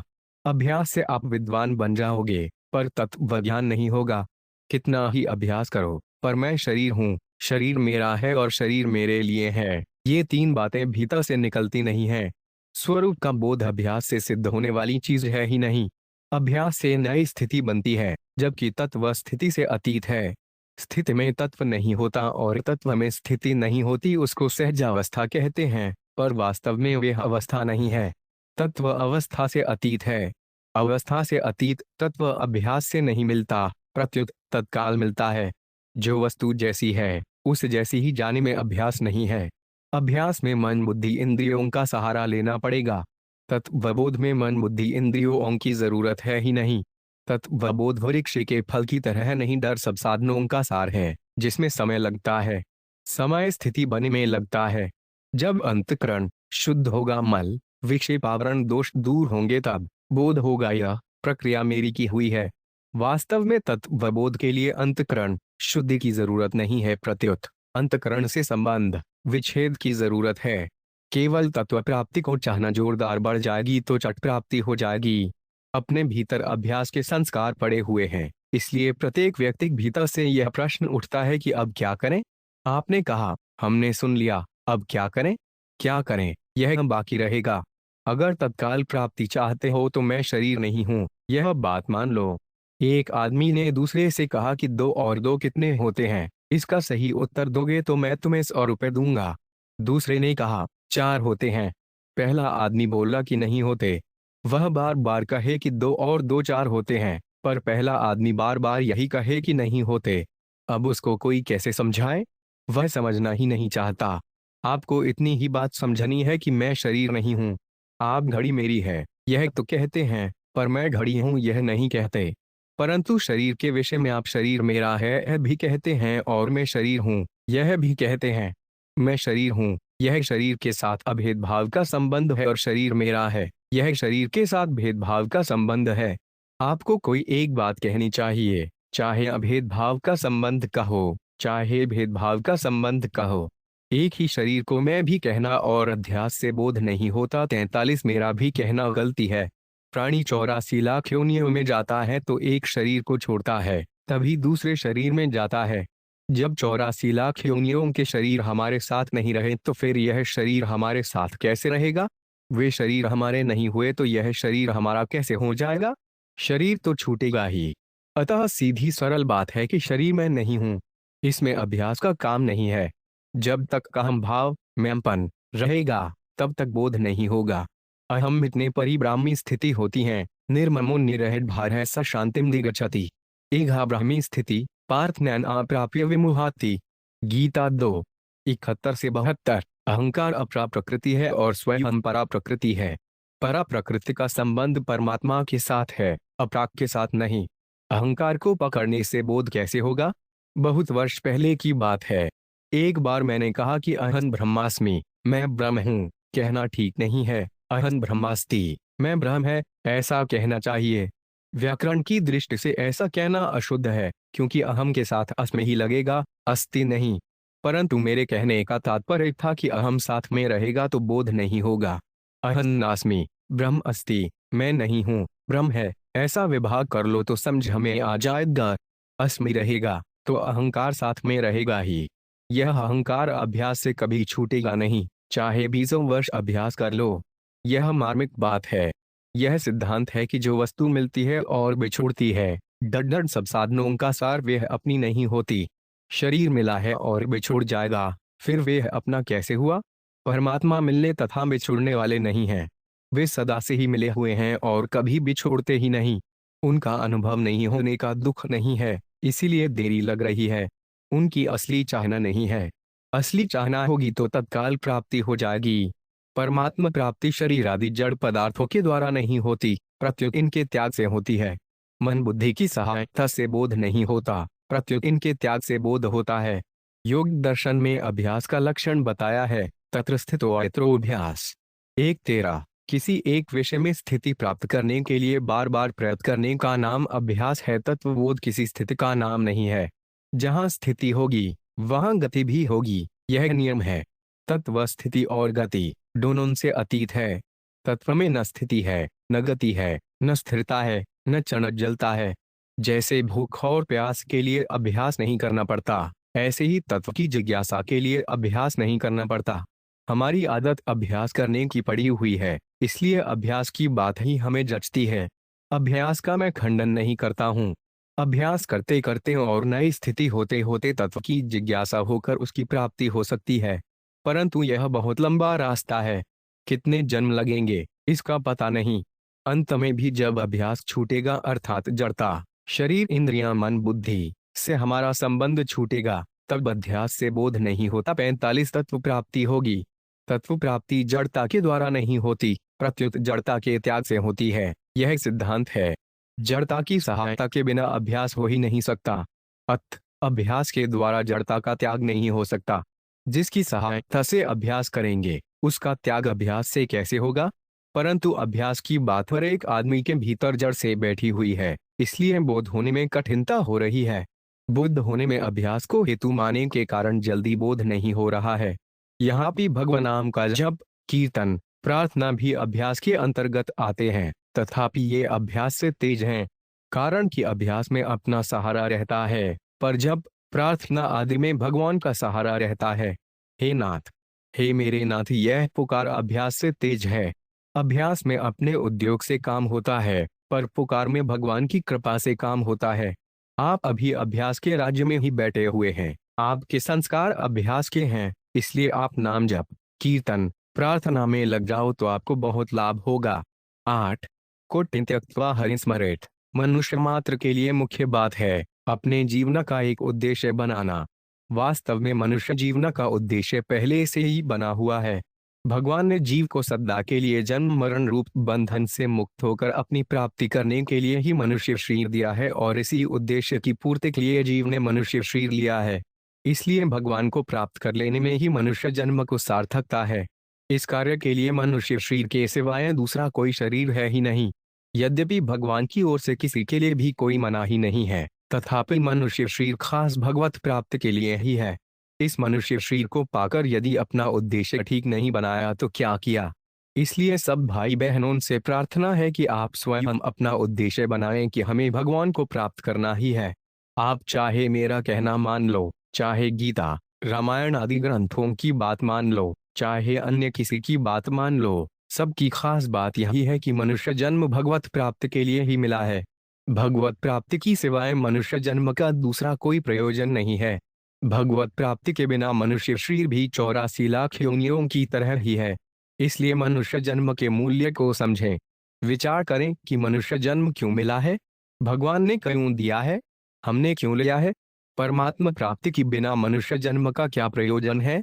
मनुष्य जन्म ही एक ऐसा है जिससे मनुष्य सदा के लिए दुखों से मुक्त हो सकता है। 7 कोटि त्यक्त्वा हरिं स्मरेतु। 47 साधन धाम मुझ कर द्वारा पाई न जेह परलोक सवारा।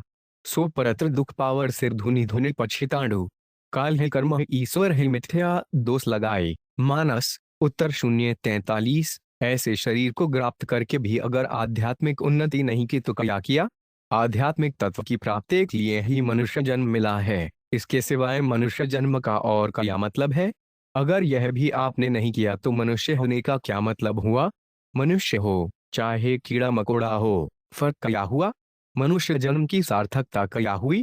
परमात्मा प्राप्ति के विषय में आप जोर से नहीं लगे तो फिर आपने क्या किया? क्या मतलब सिद्ध किया? चाहे भाई हो चाहे बहन हो, अगर उसने परमात्मा प्राप्ति का उद्देश्य नहीं रखा तो मनुष्य जन्म का क्या मतलब हुआ? नीति में एक श्लोक आता है, शतं विहाय भोक्तव्यं सहस्रस्नानमाचरेत्, लक्ष्य विहाय दतव्यं कोटि त्यक्त्वा हरिं स्मरेत्। 100 काम छोड़कर भोजन करो, 1000 काम छोड़कर स्नान करो, लाख काम छोड़कर दान दो और करोड़ काम छोड़कर भगवान का स्मरण करो। तात्पर्य है कि करोड़ काम भी बिगड़ते हों तो बिगड़ जाएं, उनको छोड़कर भगवान का स्मरण करो। भगवान का स्मरण करना सबसे मुख्य रहा। भोजन से, स्नान से, दान से भी बढ़कर भगवान का स्मरण हुआ। भगवान का स्मरण किए बिना जन्म मरण नहीं छूट सकता। जन्म मरण छूटे बिना मनुष्य जन्म किस काम का। लोग डेढ़ सब साधनों का सार सत्संग छोड़कर जाते हैं तो कारण पूछने पर कहते हैं कि हमें अमुक अमुक काम करने हैं, जाना ही पड़ेगा। आने में देरी हो जाए तो कहते हैं कि अमुक अमुक काम आ गया, नहीं तो हम पहले ही आ जाते। इससे यह सिद्ध हुआ कि आपने सत्संग की अपेक्षा दूसरे कामों को ज्यादा आदर दिया है। शाखर कहता है, कोटिन त्यक्त्वा हरिं स्मरेत, करोड़ों काम छोड़कर भी भगवान का स्मरण करो। क्या आपने करोड़ों काम छोड़कर कभी भगवान का स्मरण किया है? विचार करें कि पारमार्थिक उन्नति के लिए हमने कितने काम छोड़े हैं, कितने कामों की उपेक्षा की है। अपने हृदय पर हाथ रखकर स्वयं सोचो कि क्या हमने पारमार्थिक बातों का इतना आदर किया है। आप कहते तो हैं कि हम सत्संग करते हैं, हमें आध्यात्मिक उन्नति चाहिए, पर अपने लक्ष्य को ठीक पूरा करने के लिए क्या आपने ऐसा किया है? क्या ऐसा करने का विचार है? विचार करने से पता लगेगा कि आप कितने पानी में हैं।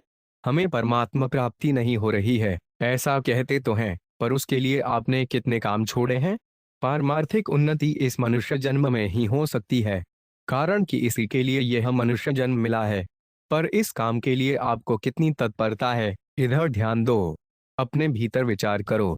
शास्त्र कहता है कि करोड़ों काम बिगड़ते हों तो बिगड़ जाए, पर भगवान का स्मरण मत छोड़ो। इस भगवत स्मरण को आपने कितना महत्व दिया है, इस पर कितना विचार किया है, फिर आपको पता लगेगा कि हमारी आध्यात्मिक उन्नति कितनी हुई है। हर एक साधक को इस तरह विचार करना चाहिए। यदि कोटिंत वक्त्वा हरिं स्मरेत 49 सब काम छोड़कर भगवत स्मरण को महत्व देते तो फिर ऐसा नहीं कहते कि हम इतने वर्षों से लगे हुए हैं, परमात्मा की प्राप्ति नहीं हुई। हम भगवत स्मरण का जितना आदर करते हैं, उसकी अपेक्षा भी भगवान हम पर विशेष कृपा करते हैं। प्रश्न, क्या शास्त्र विहित कर्तव्य कर्म छोड़कर भगवान का भजन करें? उत्तर, शास्त्र विहित कर्तव्य कर्म करना, कुटुंब का पालन करना, न्यायानुकूल काम करना बहुत अच्छा है, पर भगवत स्मरण के सामने सब काम गौण हो जाते हैं। इसका तात्पर्य यह नहीं है कि कर्तव्य कर्म करना छोड़ दें। कर्तव्य कर्म करें, पर भगवान का स्मरण सबसे मुख्य होना चाहिए। संसार के जितने भी काम हैं, वे सब के सब एक दिन बिगड़ने वाले हैं, परंतु भगवान का स्मरण कभी बिगड़ेगा नहीं। संसार का कितना ही सुधार कर लो, वे तो बिगड़ेगा। वह सुधर जाए तो बिगड़ गया, बिगड़ जाए तो बिगड़ गया। वास्तव में तो संसार का काम बिगड़ा हुआ ही है। मनुष्य जन्म की सफलता भगवान को प्राप्त करने में ही है। भोजन करने से, स्नान करने से, दान देने से मनुष्य जन्म सफल नहीं होगा। मनुष्य जन्म सफल होगा भगवान का स्मरण करने से। आप स्वयं सोचो कि भगवान के स्मरण से बढ़कर क्या काम है। समस्त कर्तव्यों का मूल कर्तव्य है भगवान का स्मरण करना। अन्य सब कर्तव्य इससे नीचे हैं। कहने में तो आप कर्तव्य कर्म की बात कहते हो, पर वास्तव में अपनी आयु का नाश कर रहे हो। पर यह बात पढ़ने सुनने से समझ में नहीं आती। आप स्वयं सोचोगे तब समझ में आएगी। कोट त्यक्त्वा हरिं स्मरेत डैश डैश सबन साधनों का ना साकर आस आ यह बात यूं ही अंधेरे में नहीं कही गई है। असली कर्तव्य वही है जिससे मनुष्य संसार से ऊंचा उठ जाए। कर्मयोग के पालन से मनुष्य संसार से ऊंचा उठ जाता है। अगर आप संसार से ऊंचा उठ गए तब तो आपने कर्तव्य का पालन किया, नहीं तो कर्तव्य को समझा ही नहीं है, केवल समय बर्बाद किया है। अगर आपने कर्तव्य कर्म का ठीक पालन किया होता तो स्त्री पुत्र रुपए पैसे में मन नहीं जाता। रुपयों के लिए झूठ, कपट, चालाकी, ठगी नहीं करते। यह नियम है कि कर्तव्य कर्म का पालन करने से मनुष्य संसार से ऊंचा उठ जाता है और उसे शांति की प्राप्ति हो जाती है। विहाय कामान है सर्वान पुमाश्चर्ति निहस्प्रिय है निर्ममो निरहट भार है स शांतिम गच्छति। गीता 2:71। जो मनुष्य संपूर्ण कामनाओं का त्याग करके स्परिहारहित, ममतारहित और अहंकारहित होकर आचरण करता है, वह शांति को प्राप्त होता है। प्रश्न, अगर कोई बीमार हो तो क्या उसकी सेवा छोड़कर भगवान का भजन करें? उत्तर, अगर भगवान की सेवा मानकर बीमार की सेवा करें तो क्या हर्ज है? क्या बाधा लगती है? बीमार व्यक्ति को साक्षात भगवान मानकर उसकी सेवा करो। घर के काम को भगवान का काम मानकर करो। गीता में भगवान ने कहा है, चत्करोषि गुरुदशनासी अजहोधि दद्दासी तू यत् तपस्या से कौन्तेय तत्कुरुष्व मर्दर्पणम। गीता 9:27। कोटि त्यक्त्वा हरिं स्मरेत 59। कुंती पुत्र। तू जो कुछ करता है, जो कुछ भोजन करता है, जो कुछ यज्ञ करता है, जो कुछ दान देता है और जो कुछ तप करता है, वे सब मेरे अर्पण कर दे। भगवान का काम समझकर सब कार्य करो तो वे सब भजन हो जाएगा। शौच स्नान करना भी भगवान की सेवा है। बालक भोजन कर लेता है तो माँ राजी हो जाती है। भगवान क्या माँ से भी कम दयालु हैं? एकनाथ जी महाराज ने भागवत के एकादश स्कंद की टीका में लिखा है कि घर में झाड़ू देकर कचरा भगवान के अर्पण की भावना से बाहर फेंकें तो वे भी भजन हो जाएगा। निर्थक कर्म भी भगवान के अर्पण करने से भजन हो जाता है। अगर भगवत प्राप्ति का दृढ़ उद्देश्य हो जाए तो फिर आपके सभी कार्य भजन हो जाएंगे। फिर आपके द्वारा संसार का काम नहीं होगा, प्रत्युत प्रत्येक काम भगवान का ही हो जाएगा। इसी में मनुष्य जन्म की सार्थकता है। 9 नित्य प्राप्त की प्राप्ति भगवान ने जीव को अपना कल्याण करने के लिए ही मनुष्य शरीर दिया है। इस दृष्टि से मनुष्य योनि वास्तव में साधना योनि है। साधना योनि होने के नाते मनुष्य मात्र अपना कल्याण कर सकता है, जन्म मरण से मुक्त हो सकता है। क्यों हो सकता है? क्योंकि वास्तव में वे हम मुक्त है। इसलिए साधक को सर्वप्रथम इस सत्य को दृढ़ता से स्वीकार करना चाहिए कि मैं मुक्त हो सकता हूँ। क्यों हो सकता हूँ? क्योंकि मैं मुक्त हूँ। मैं परमात्मा को प्राप्त कर सकता हूँ। क्यों कर सकता हूँ? क्योंकि परमात्मा प्राप्त है, जो सब देश में है, सब काल में है, सत्र समय है, सब व्यक्तियों में है, सब वस्तुओं में है, सब अवस्थाओं में है, सब घटनाओं में है, सब परिस्थितियों में है। वे परमात्मा क्या हमसे कभी अलग हो सकते हैं? जैसे परमात्मा हमसे कभी अलग नहीं होते, ऐसे ही शरीर के साथ हमारा कभी मिलन नहीं होता। आज तक हम अनेक योनियों में गए, अनेक शरीर धारण किए, पर कोई भी शरीर हमारे साथ नहीं रहा, जबकि हम स्वयं वे के वे ही रहे। अतः साधक को यह सत्य स्वीकार कर लेना चाहिए कि परमात्मा के साथ हमारा अविभाज्य संबंध है और संसार के साथ शरीर का अविभाज्य संबंध है। इसलिए हम शरीर के द्वारा अपने लिए कुछ नहीं कर सकते। शरीर से कोई भी क्रिया करेंगे तो वह संसार के लिए ही होगी, अपने लिए नहीं। क्रिया मात्र का संबंध संसार के साथ है। हमारा स्वरूप अक्रिय है। अगर हम कोई भी क्रिया न करना चाहें तो शरीर की क्या जरूरत है? नित्य प्राप्त की प्राप्ति 53। अब साधक को विचार करना है कि जब शरीर के द्वारा हम अपने लिए कुछ कर ही नहीं सकते, केवल संसार के लिए ही कर सकते हैं, तो फिर अपने लिए क्या कर सकते हैं? कैसे कर सकते हैं? विचार करने पर पता लगता है कि हम अपने लिए अपने द्वारा निष्काम हो सकते हैं। क्यों हो सकते हैं? क्योंकि हम निष्काम हैं। हम अपने लिए निर्मम, ममता रहित हो सकते हैं। क्यों हो सकते हैं? क्योंकि हम निर्मम हैं। हम अपने लिए निरहदार हो सकते हैं। क्यों हो सकते हैं? क्योंकि हम निरहदार हैं। गीता में भगवान भी हमें निष्काम, निर्मम और निरहदूडर होने के लिए कहते हैं। क्यों कहते हैं? क्योंकि हम निष्काम, निर्मम और निरहदार हैं। हम अपने द्वारा भगवान को अपना मान सकते हैं। क्यों मान सकते हैं? क्योंकि भगवान अपने हैं। दूसरा कोई अपना है ही नहीं, हो सकता ही नहीं। हम अपने द्वारा संसार से अलग हो सकते हैं। क्यों हो सकते हैं? क्योंकि हम संसार से अलग हैं। असडोहाय पुरुष, बृहदारण्यक 04:3-15। तात्पर्य यह निकला कि हम अपने लिए निष्काम, निर्मम, निरहदार हो सकते हैं और अभी हो सकते हैं। ऐसा होने के लिए शरीर की आवश्यकता नहीं है, प्रत्युत अपने ही द्वारा हो सकते हैं। परिश्रम और पराश्रय का त्याग करके हम अपने ही द्वारा विश्राम और भगवदाश्रय पा सकते हैं। इसमें हम पराधीन नहीं हैं, प्रत्युत सर्वथा स्वाधीन है। विहात कामाने सर्वाणि मांश्चरति निःस्पृह निर्ममो निरहद्भारः स शांतिम गच्छति। गीता 2:71। छठ सब साधनों का सार शरीर के साथ हमारा संबंध कभी था नहीं, है नहीं, होगा नहीं, हो सकता ही नहीं।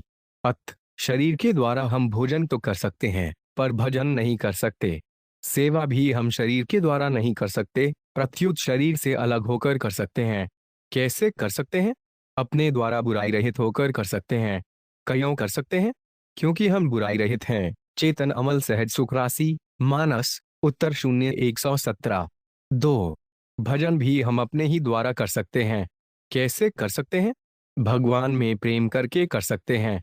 क्यों कर सकते हैं? क्योंकि हम भगवान के प्रेमी हैं। शरीर के द्वारा हम सेवा और प्रेम की चर्चा तो कर सकते हैं, पर सेवा और प्रेम नहीं कर सकते। संसार से मिले हुए शरीर इंद्रियां सन बुद्धि के द्वारा हम संसार को ही प्राप्त कर सकते हैं, परमात्मा को नहीं। परमात्मा को न शरीर के द्वारा पकड़ा जा सकता है, न मन के द्वारा पकड़ा जा सकता है, न इंद्रियों के द्वारा पकड़ा जा सकता है और न बुद्धि के द्वारा पकड़ा जा सकता है। यदि इनके द्वारा परमात्मा पकड़ा जा सकता तो फिर मशीन के द्वारा भी परमात्मा पकड़ा जा सकता। इसलिए यदि साधक परमात्मा को प्राप्त करना चाहता है तो उसको शरीर इंद्रियां बुद्धिक आश्रय का त्याग करना पड़ेगा, क्रिया के आश्रय का त्याग करना पड़ेगा। परमात्मा इन शरीर आदि जड़ वस्तुओं के द्वारा नहीं प्राप्त होता, प्रत्युत इनके त्याग, संबंध विच्छेद से प्राप्त होता है। शरीर इंद्रियागण बुद्धि का दूसरों के हित, सेवा में उपयोग करके मनुष्य एक भला आदमी तो बन सकता है, पर भगवान का प्रेमी नहीं बन सकता। भगवान का प्रेमी तो अपने ही के हर्षल्य प्राप्त की प्राप्ति बचपन द्वारा बन सकता है। इससे यह सिद्ध हुआ कि परमात्मा को पाने के लिए, उनका प्रेमी बनने के लिए हमें न तो शरीर की आवश्यकता है, न इंद्रियों की आवश्यकता है, न मन की आवश्यकता है और न बुद्धि की ही आवश्यकता है। शरीर के द्वारा मिलने वाली वस्तु सबको नहीं मिल सकती, पर अपने द्वारा मिलने वाली वस्तु परमात्मा सभी को मिल सकती है। जो किसी को मिले, किसी को न मिले, उसका नाम परमात्मा नहीं है। परमात्मा तो वे है जो सभी को मिल सकता है। क्यों मिल सकता है? क्योंकि वे मिला हुआ ही है। जब परमात्मा के सिवाय अन्य कुछ है ही नहीं तो फिर परमात्मा अप्राप्त कैसे है? जग के करतार तेरी कहा स्तुति की जय। तू ही एक अनेक भयो है, अपनी इच्छा धार। तू ही सिरजे, तू ही पाले, तू ही करे सहार। जित देखूं तित तू है, तेरा रूप अपार। तू ही राम नारायण, तू ही कृष्ण मुरार। साधुओं की रक्षा के कारण युग युग ले अवतार। तू ही आदि और मध्य, तू ही है अंत तेरा उजियार। दानव देव तू ही सू प्रकटे, तीन लोक विस्तार। जल थल में व्यापक है तू ही, घट घट बोल नहार। तो बिन और कौन है ऐसो, जासो करो पुकार। तू ही चतुर शिरोमणि है प्रभु, तू ही पतित उद्धार। चरण दास सुखदेव तू ही है, जीवन प्राण आधार। 7:190। अनेकता में एकता, एक अपगा प्रकृति जगत है, एक परा प्रकृति जीव है और एक परा अपरा के मालिक परमात्मा है। संपूर्ण शरीर तथा संसार अपरा के अंतर्गत हैं और संपूर्ण जीव परा के अंतर्गत हैं। संपूर्ण शरीर भी एक है, संपूर्ण जीव भी एक हैं और परा तथा अपरा जिसकी शक्तियां हैं वे परमात्मा भी एक हैं। एक मेवाद्वितीयम। छांदोग्य 6:2-1। अतः शरीरों की दृष्टि से, जीवों आत्मा की दृष्टि लें और परमात्मा की दृष्टि से, तीनों ही दृष्टियों से हम सब एक हैं, अनेक नहीं हैं। परंतु जब मनुष्य सबको एक न मानकर अपने और पराये का भेद पैदा कर लेता है तब उसके जीवन में बुराई आ जाती है। जैसे कौरव और पांडव एक थे, परंतु जब धृतराष्ट्र के मन में मामका मेरे पुत्र और पांडवा पांडु के पुत्र यह भेद पैदा हो गया, तब उसके जीवन में बुराई आ गई, जिसके परिणाम में महाभारत का युद्ध हुआ। अतः बुराई रहित होने के लिए साधक को दृढ़ता पूर्वक इस सत्य को स्वीकार कर लेना चाहिए कि ऊपर से अनेक भेद दिखते हुए भी वास्तव में हम एक हैं। शरीरों की दृष्टि से भी एक हैं, आत्मा की दृष्टि से भी एक हैं और परमात्मा की दृष्टि से भी एक हैं। संपूर्ण शरीर पंचमहाभूत उनसे बने हुए हैं, इसलिए एक हैं। संपूर्ण जीव परमात्मा के अंश हैं, इसलिए एक हैं और संपूर्ण मनुष्य अलग अलग नाम रूपों से जिनकी उपासना करते हैं वे परमात्मा भी एक हैं। असली भक्त वही हो सकता है जो किसी को भी पराया अनेकता में एकता सत्तावन नहीं मानता, प्रत्युत सबको अपना मानता है और सबकी सेवा करता है। सेवा करने के लिए सभी अपने हैं, पर अपने लिए केवल परमात्मा ही है। हमारे पास शरीर इंद्रियां मन बुद्धि आदि जो भी वस्तुएं हैं वे संसार की हैं और संसार से ही मिली हैं, परंतु अपने लिए वही वस्तु हो सकती है जो सदा हमारे साथ रहे। ऐसी वस्तु केवल परमात्मा ही है। असली सेवा है किसी का भी बुरा न करना। जो कभी किसी का बुरा नहीं करता उसके द्वारा विश्व मात्र की सेवा होती है, कारण कि किसी का भी बुरा न करने से उसका व्यक्तित्व मिट जाता है और उसका संबंध सर्वव्यापी असीम अनंत तत्व के साथ हो जाता है। जिसके द्वारा कभी किसी का बुरा नहीं होता वह खुद बुरा नहीं रह सकता, प्रत्युत भला हो जाता है। मनुष्य भलाई करने से भला नहीं होता, प्रत्युत बुराई का सर्वथा त्याग करने से भला होता है। कारण कि भलाई करना सीमित होता है पर किसी का बुरा न करना असीम होता है। असीम से असीम तत्व की प्राप्ति हो जाती है। इसलिए सबसे बड़ी सेवा है बुराई का त्याग। जिसने बुराई का त्याग कर दिया है वह सबसे बड़ा आदमी है। बुराई का त्याग करने के लिए यह आवश्यक है कि मनुष्य किसी से कुछ न चाहे, न संसार से न परमात्मा से। क्यों न चाहे? प्लस आत्मोपमेन सर्वत्र संपश्यति यो अर्जुन सुखं वा यदि वा दुखं स योगी परमो मत है। गौता 6:32। है अर्जुन, जो भक्त अपने शरीर की उपमा से सब जगह मुझे समान देखता है और सुख अथवा दुख को भी समान देखता है, वे परम योगी माना गया है। पट सब साधनों का सार, क्योंकि अनंत ब्रह्मांड में केश जितनी वस्तु भी अपनी नहीं है। जब तप तीर्थ व्रत आदि करने से कामना का नाश नहीं होता। कामना का नाश तब होता है जब मनुष्य इस सत्य को स्वीकार कर लेता है कि संसार की कोई भी वस्तु मेरी नहीं है। जो वस्तु मेरी नहीं होती वह मेरे लिए भी नहीं होती।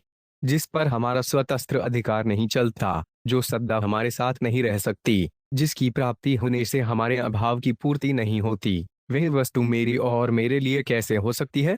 संपूर्ण संसार एक है। उसमें जो अलग अलग देशों और प्रांतों का बंटवारा दिखता है, वे मनुष्यों के द्वारा किया गया है। मनुष्य अपने स्वार्थक वशीभूत होकर एक ही संसार में अनेक भेद पैदा कर लेता है। वास्तव में सारी सृष्टि एक है और उसका रचिता परमात्मा भी एक है। जो संसार को जानता है और परमात्मा को मानता है, वे मनुष्य भी एक हैं। वास्तव में सृष्टि अपरा और जीव परा की भी स्वतंत्र सत्ता नहीं है। स्वतंत्र सत्ता एक परमात्मा को ही है। जगत को जीव ने ही धारण किया है। यह धारते जगत गीता 7:5 अर्थात जगत को सत्ता जीव ने ही दी है, इसलिए जगत की स्वतंत्र सत्ता नहीं है। जीव परमात्मा का अंश है। भमैबांशो जीवलोके गीता 15:7 इसलिए खुद जीव की भी स्वतंत्र सत्ता नहीं है। तात्पर्य है कि जगतु की सत्ता जीव के अधीन है और जीव की सत्ता परमात्मा के अधीन है। इसलिए एक परमात्मा के सिवाय अन्य कुछ नहीं है। जगत और जीव दोनों परमात्मा में ही भासित हो रहे हैं। संसार के साथ हमारा संबंध मानना हुआ बनावटी है और अनेकता में एकता 59 परमात्मा के साथ हमारा संबंध वास्तविक है। जिसके साथ हमारा मानना हुआ संबंध है, उसकी सेवा करनी है और जिसके साथ हमारा वास्तविक संबंध है, उससे प्रेम करना है। न तो संसार से कुछ चाहना है और न परमात्मा से ही कुछ चाहना है। सेवा और प्रेम साधक का स्वरूप है। जब साधक परमात्मा को संसार रूप में देखता है, तब वह सेवा करता है और जब परमात्मा को परमात्मा रूप में देखता है, तब वह प्रेम करता है। परंतु साधक सेवक तभी हो सकता है जब वह इस सत्य को स्वीकार कर ले कि मेरा कुछ नहीं है और मेरे को कुछ नहीं चाहिए। वह प्रेमी तभी हो सकता है जब वह इस सत्य को स्वीकार कर ले कि केवल भगवान अपने हैं। यदि साधक विवेक पूर्वक विचार करे तो वह अपने में ही संसार को देखेगा और परमात्मा में ही अपने को देखेगा। संसार तो प्रतिक्षण बदलता है, उत्पन्न और नष्ट होता है, पर परमात्मा कभी नहीं बदलते। जो बदलता है उसकी सत्ता नहीं होती और जो नहीं बदलता उसी की सत्ता होती है। नास्तो विद्यते भावो न भावो विद्यते सत्य गीता 2:16 जब साधक सर्वथा बुराई रहित हो जाता है, तब उसकी दृष्टि में एक परमात्मा के सिवाय कुछ नहीं रहता। फिर उसको परमात्मा से न तो दूरी रहती है, न भेद रहता है और न भिन्नता ही रहती है। इसी को गीता ने वासुदेव सर्वम 7:19 पदों से कहा है। 19 रुपयों के सहारे से हानि। हमें सबसे पहले अपने जीवन का एक उद्देश्य बनाना चाहिए कि इस जीवन में हमें परमात्मा की प्राप्ति करनी है। चाहे सारी दुनिया हमारा विरोध करें, पर हमें अपनी आध्यात्मिक उन्नति करनी है। ऐसा पक्का विचार किए बिना संसार बंधन छूटेगा नहीं। अपना उद्देश्य ध्येय एक बना लो, फिर सब ठीक हो जाएगा। जो विधवा हो गई अथवा जो साधु हो गए, उनको तो सर्वथा परमात्मा की तरफ लग जाना चाहिए। इसके सिवाय उनका संसार में क्या काम है? उनका शरीर निर्वाह हो जाएगा। कैसे होगा, यह तो भगवान जाने।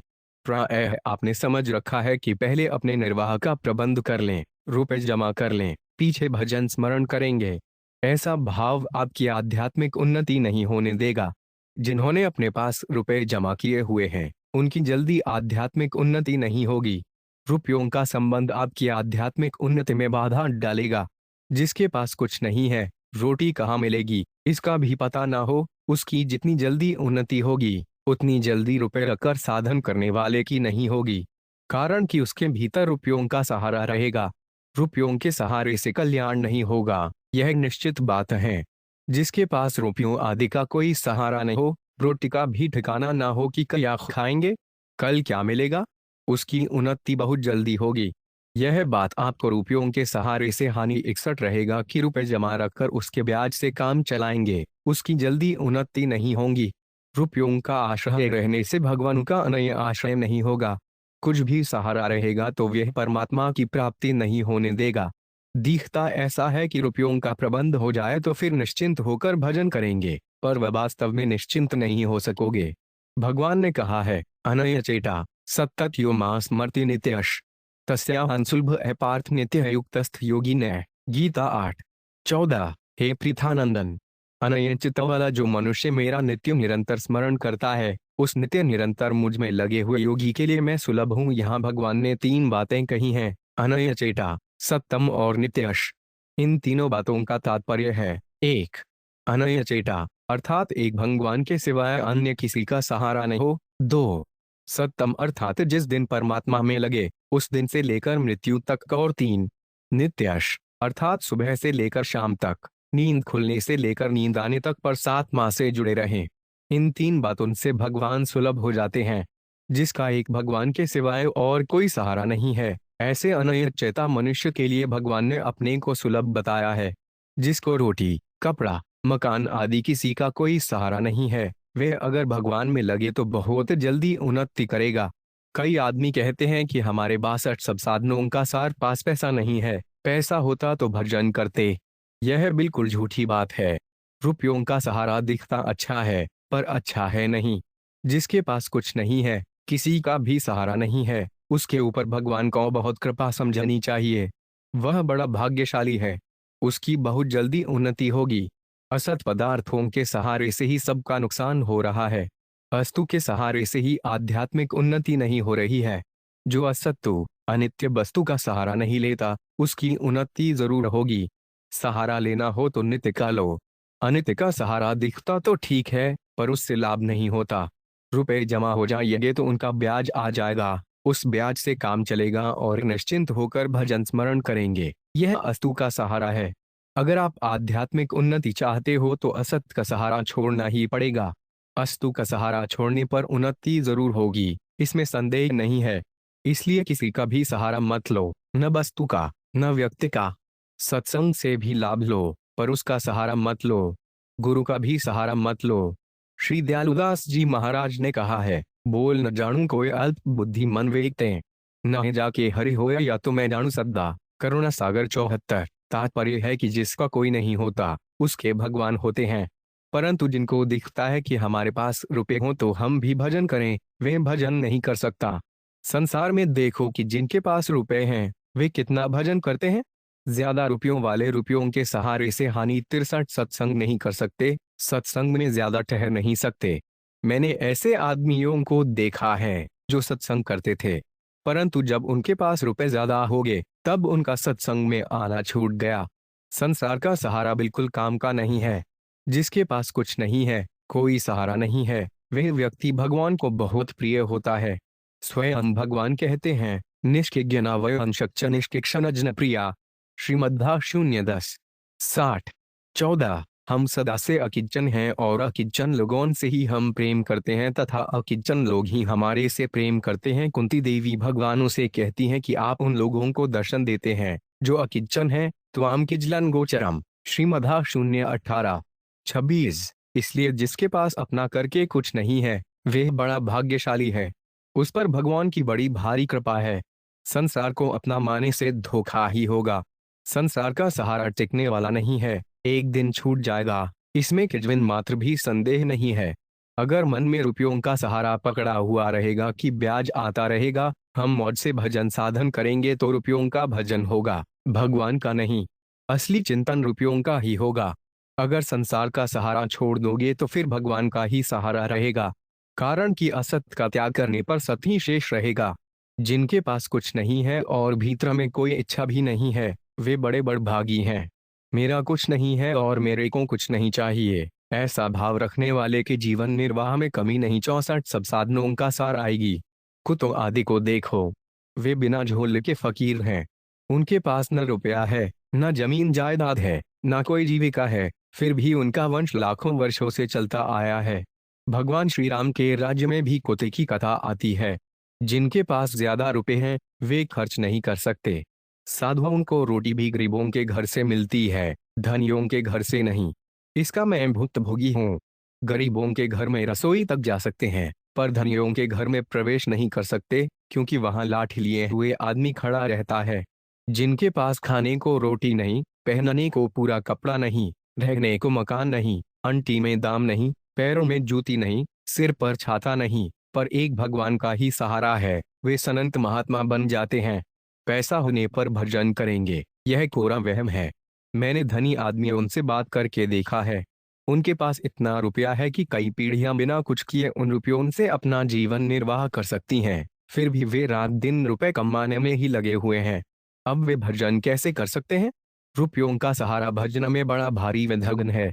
मेरी सभी भाई बहनों से प्रार्थना है कि आप अपना एक उद्देश्य बना लें कि हमें तो आध्यात्मिक उन्नति करनी है, और हे नाथ, हे मेरे नाथ कहते हुए भगवान को पुकारें। यह बहुत ही उत्तम एवं लाभ की बात है। 12 मामेकं शरणं ब्रज। वेदों का सार उपनिषद है और उपनिषदों का सार श्रीमद् भगवद गीता है। सर्वोपनिषदो गायो दोग्धा गोपाल नंदन पार्थोवत सह सुधीर भोक्ता दुग्ध गीतामृतान्महट। संपूर्ण उपनिषदें गाये हैं, गोपाल नंदन श्री कृष्ण उन्हें दुहने वाले हैं, अर्जुन बछड़ा है, गीता रूप महान अमृत ही दूध है और श्रेष्ठ बुद्धि वाले पुरुष ही उसका पान करने वाले हैं। श्रीमद् भगवद गीता का सार है शरणागति। शरणागति को भगवान ने सर्वगोपनीयतम अर्थात सबसे अत्यंत गोपनीय कहा है। सर्वगोपनीयतम भू है शृणु गीता 18:64। यह सर्वगोपनीयतम शब्द गीता में एक ही बार आया है। ऐसी सर्वगोपनीयतम शरणागति की बात भगवान ने इस प्रकार कही है, सर्वधर्मान् परित्यज्य मामेक शरणं त्रज अहं त्वा सर्वपापेभ्यो मोक्षयिष्यामि मा शुच। गीता 18:66। संपूर्ण धर्मों का आश्रय छोड़कर तू केवल मेरी शरण में आ जा, मैं तुझे संपूर्ण पापों से मुक्त कर दूंगा। चिंता मत कर, भगवान ने संपूर्ण धर्मों का स्वरूप से त्याग नहीं बताया। अगर स्वरूप से त्याग बताते तो कम से कम अर्जुन तो युद्ध न करते, क्योंकि युद्ध करना क्षत्रिय का धर्म है। युद्धे चरापप्लायनम। गीता 18:43। परंतु अर्जुन ने युद्ध किया है। अत भगवान के कथन का तात्पर्य है कि धर्म की भी शरण नहीं होनी चाहिए, प्रत्युत केवल मेरी शरण होनी चाहिए। जब मनुष्य को अपनी कमजोरी का और भगवान की सर्वसमर्थता का अनुभव हो जाता है, तब वह शरणागत हो जाता है। शरण होने मात्र से शरणागत भक्त में बड़ी विलक्षणता आ जाती है। उसके सब साधनों का सार भीतर बहुत विलक्षण भाव पैदा होने लगते हैं। मनुष्य संसार में फंस सकता है, पाप अन्याय कर सकता है, दुखी हो सकता है, पर सद्गुण, ज्ञान, मुक्ति आदि को प्राप्त करने की शक्ति उसमें नहीं है। ये सब सद्गुण आदि भगवान की शरण होने पर उनकी कृपा से ही प्राप्त होते हैं। भगवान में अनंत, अपार, असीम शक्ति है, जिसका कोई पारावार नहीं है। अत मनुष्य को भगवान के चरणों का आश्रय लेना चाहिए। गीता में भगवान ने कहा है, जरामरण मोक्षाय मामाभित्य यतन्ति ये ते ब्रह्म तद्विदो कृतलमध्यात्मन कर्म चाखिलमु साधिभूतादिदैवन मा साधियज्ञ ये विदो प्रयाण काले क्षमा ते विदुरयुक्त चेतस। 7:29 से 30। वृद्धावस्था और मृत्यु से मुक्ति पाने के लिए जो मनुष्य मेरा आश्रय लेकर प्रयत्न करते हैं, वे उस ब्रह्म को, संपूर्ण अध्यात्म को और संपूर्ण कर्म को जान जाते हैं। जो मनुष्य अधिभूत तथा अधिदेव के सहित और अधियज्ञ के सहित मुझे जानते हैं, वे मुझ में लगे हुए चित्त वाले मनुष्य अंतकाल में भी मुझे ही जानते हैं अर्थात प्राप्त होते हैं। तात्पर्य है कि जो प्रभु के चरणों का आश्रय लेकर साधन करते हैं, वे ब्रह्मा, जीव, जगत आदि सब को जान जाते हैं अर्थात पूर्ण जानकार हो जाते हैं। इसलिए मनुष्य को तत्परता से, उत्साहपूर्वक सब कार्य करना चाहिए, परंतु भरोसा भगवान का ही रखना चाहिए कि भगवान की कृपा से ही मेरा कल्याण होगा। साधन का भी भरोसा नहीं रखना चाहिए। साधन का भरोसा रखने से अभिमान पैदा होगा और अभिमान से पतन होगा। गीता में भगवान अर्जुन को आज्ञा देते हैं, निमित्तमात्रं भव मामेक शरणं ब्रज। 67 सव्यसाचिन। 11:33। हे सव्यसाचिन अर्थात दोनों हाथों से बाण चलाने वाले अर्जुन, तुम शत्रुओं को मारने में निमित्त मात्र बन जाओगी। ताकि अंत में अर्जुन ने भगवान से कहा कि आपको कृपा से मेरा मोह नष्ट हो गया है, अब आप जैसा कहोगे वैसा करूंगा। करिष्ये वचनं तव। गीता 18:73। फिर भगवान ने जैसा कहा वैसा ही अर्जुन ने किया। जब कर्ण के रथ का चक्का जमीन में धंस गया और वह रथ से नीचे उतरकर उसको बाहर निकालने का प्रयत्न करने लगा, तब भगवान ने अर्जुन से कहा कि बाण चलाओ। अर्जुन की समझ में बात नहीं आई, पर समझ में न आने पर भी उसने बाण चलाना शुरू कर दिया। क्योंकि भगवान ने आज्ञा दे दी तो अब समझाने की जरूरत नहीं। कर्ण ने कहा कि तू शास्त्र और शस्त्र विद्या दोनों को जानता है, फिर तू अन्याय कैसे कर रहा है? मैं नीचे खड़ा हूँ तथा अन्य काम में लगा हूँ और तू बाण चलाता है। इसका उत्तर भगवान ने दिया कि आताई को मारने के लिए विचार नहीं करना चाहिए। आताई को मारने वाले को कोई दोष नहीं लगता, यह शास्त्र की आज्ञा है। यह सुनकर अग्निदो गर्दस चैव शस्त्र पानिर्धनापा क्षेत्रदारा पैरता च पड़ेते हाताइन आता बिन मायांता हय्या देवा विचार्यन नाताई वधे दोषो हंतुर्भवति कश्चन। वशिष्ठ स्मृति 3:19-20। आंग लगाने वाला, विष देने वाला, निशस्त्र व्यक्ति पर शस्त्र से प्रहार करने वाला, धन हरने वाला, खेत मकान आदि छीने वाला एवं स्त्री को हरने वाला, ये 6 प्रकार के अतताई होते हैं।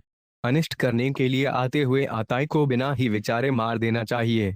आताई को मारने से मारने वाले को कोई भी दोष नहीं लगता। अग्निदत्त विषदत्त नर क्षेत्रदार धनहार बहुरी बकारत शस्त्र गहे अवध्वध्य पटकार पांडव्यशेन्दु चंद्रिका 30:17-68। सब साधनों का सार अर्जुन भी समझ गए कि भगवान ने बाण चलाने की आज्ञा क्यों दी। इसी तरह भगवान के चरणों का आश्रय लो और उनकी आज्ञा समझकर कर्तव्य कर्म करो। अपना अभिमान छोड़कर भगवान को आज्ञा के अनुसार चलो, फिर मौज ही मौज है। सच्चे हृदय से भगवान का आश्रय लेकर निश्चिंत रहो, निर्भय रहो, निशंक रहो, निशोक रहो। हरदम भगवान का स्मरण करो, जप करो, कीर्तन करो और दूसरों का सेवा करो, उनको सुख पहुंचाओ। फिर यह चिंता करने की जरूरत नहीं कि क्या होगा, कैसे होगा, उधार होगा कि नहीं होगा। हाँ, एक बात का ख्याल रखो कि कहीं हम भगवान की आज्ञा से विरुद्ध तो नहीं चल रहे। हम भगवान की शरण कैसे हों, इसको समझाने के लिए एक दृष्टांत है। आपके घर की एक कन्या है, पर आप उसका विवाह कन्यादान कर देते हैं तो वे आपके घर की नहीं रहती। जिस घर में उसको दे देते हैं वे उसी घर की हो जाती है। उसका गोत्र भी बदल जाता है। जब भी घर में कोई सूतक होता है तो वह उसको नहीं लगता, पर ससुराल का सूतक उसको लग जाता है। वह पीहर में ही पैदा हुई, वहीं उसका पालन पोषण हुआ, वहीं वह पढ़कर योग्य बनी, पर कन्यादान करने पर वह ससुराल की हो गई, पीहर की नहीं रही। इसी तरह से आप भगवान के हो जाए। आप दृढ़ता से यह मान लें कि अब मैं संसार का नहीं रहा, मैं तो भगवान का हो गया। यह गीता की गोपनीय से गोपनीय सार बात है। लड़की तो विवाह के बाद ही ससुराल की होती है, पर जीव सदा से ही भगवान का है, क्योंकि यह भगवान का ही अंश है। ममे बांशो जीवलोके जीव भूत सनातन, गीता 15:7। परंतु भगवान को भूलकर यह दूसरों का हो जाता है और भटकते फिरते दुख पाता है। अत शरण होने का तात्पर्य केवल अपनी मामेक शरणम ब्रजघन और भूल मिटाना है, कोई नया काम नहीं करना है। आप सच्चे हृदय से यह विचार कर ले कि मैं भगवान का हूं तो आपका जीवन बदल जाएगा, आपका जीवन महान शुद्ध पवित्र हो जाएगा। गोस्वामी जी महाराज कहते हैं, बिगड़ी जन्म अनेक की सुधरे अब भी आजू, होई राम को नाम जप तुलसी तजे को स्माजू। दोहावली 22। भगवान के शरण होकर भगवान का भजन, ध्यान, नाम जप, कीर्तन आदि करें तो अनेक जन्मों की बिगड़ी हुई बात आज ही नहीं अभी इसी क्षण सुधर जाए। आज तो बड़ा होता है, रात्रि के 12 बजे तक आज कहलाता है, परंतु भगवान की और शरण लेने पर तो अभी इसी क्षण उद्धार हो जाए। इसलिए भगवान कहते हैं, माँ शुचय, सब चिंताएं छोड़ दो। हम भगवान की शरण हो गए तो अब भगवान जाने, भगवान का काम जाने। होई राम को नाम जपो, भगवान का होकर नाम जप किया जाए तो वह नाम जप श्रेष्ठ होता है। जैसे बालक माँ माँ करके रोता है तो वह जिस माँ के लिए रोता है वही माँ उसके पास आती है। जिनके बालक हैं उन सब स्त्रियों का नाम माँ है, पर बालक के पुकारने पर सब माताएं नहीं दौड़ती, प्रत्युत एक वही माता दौड़ती है।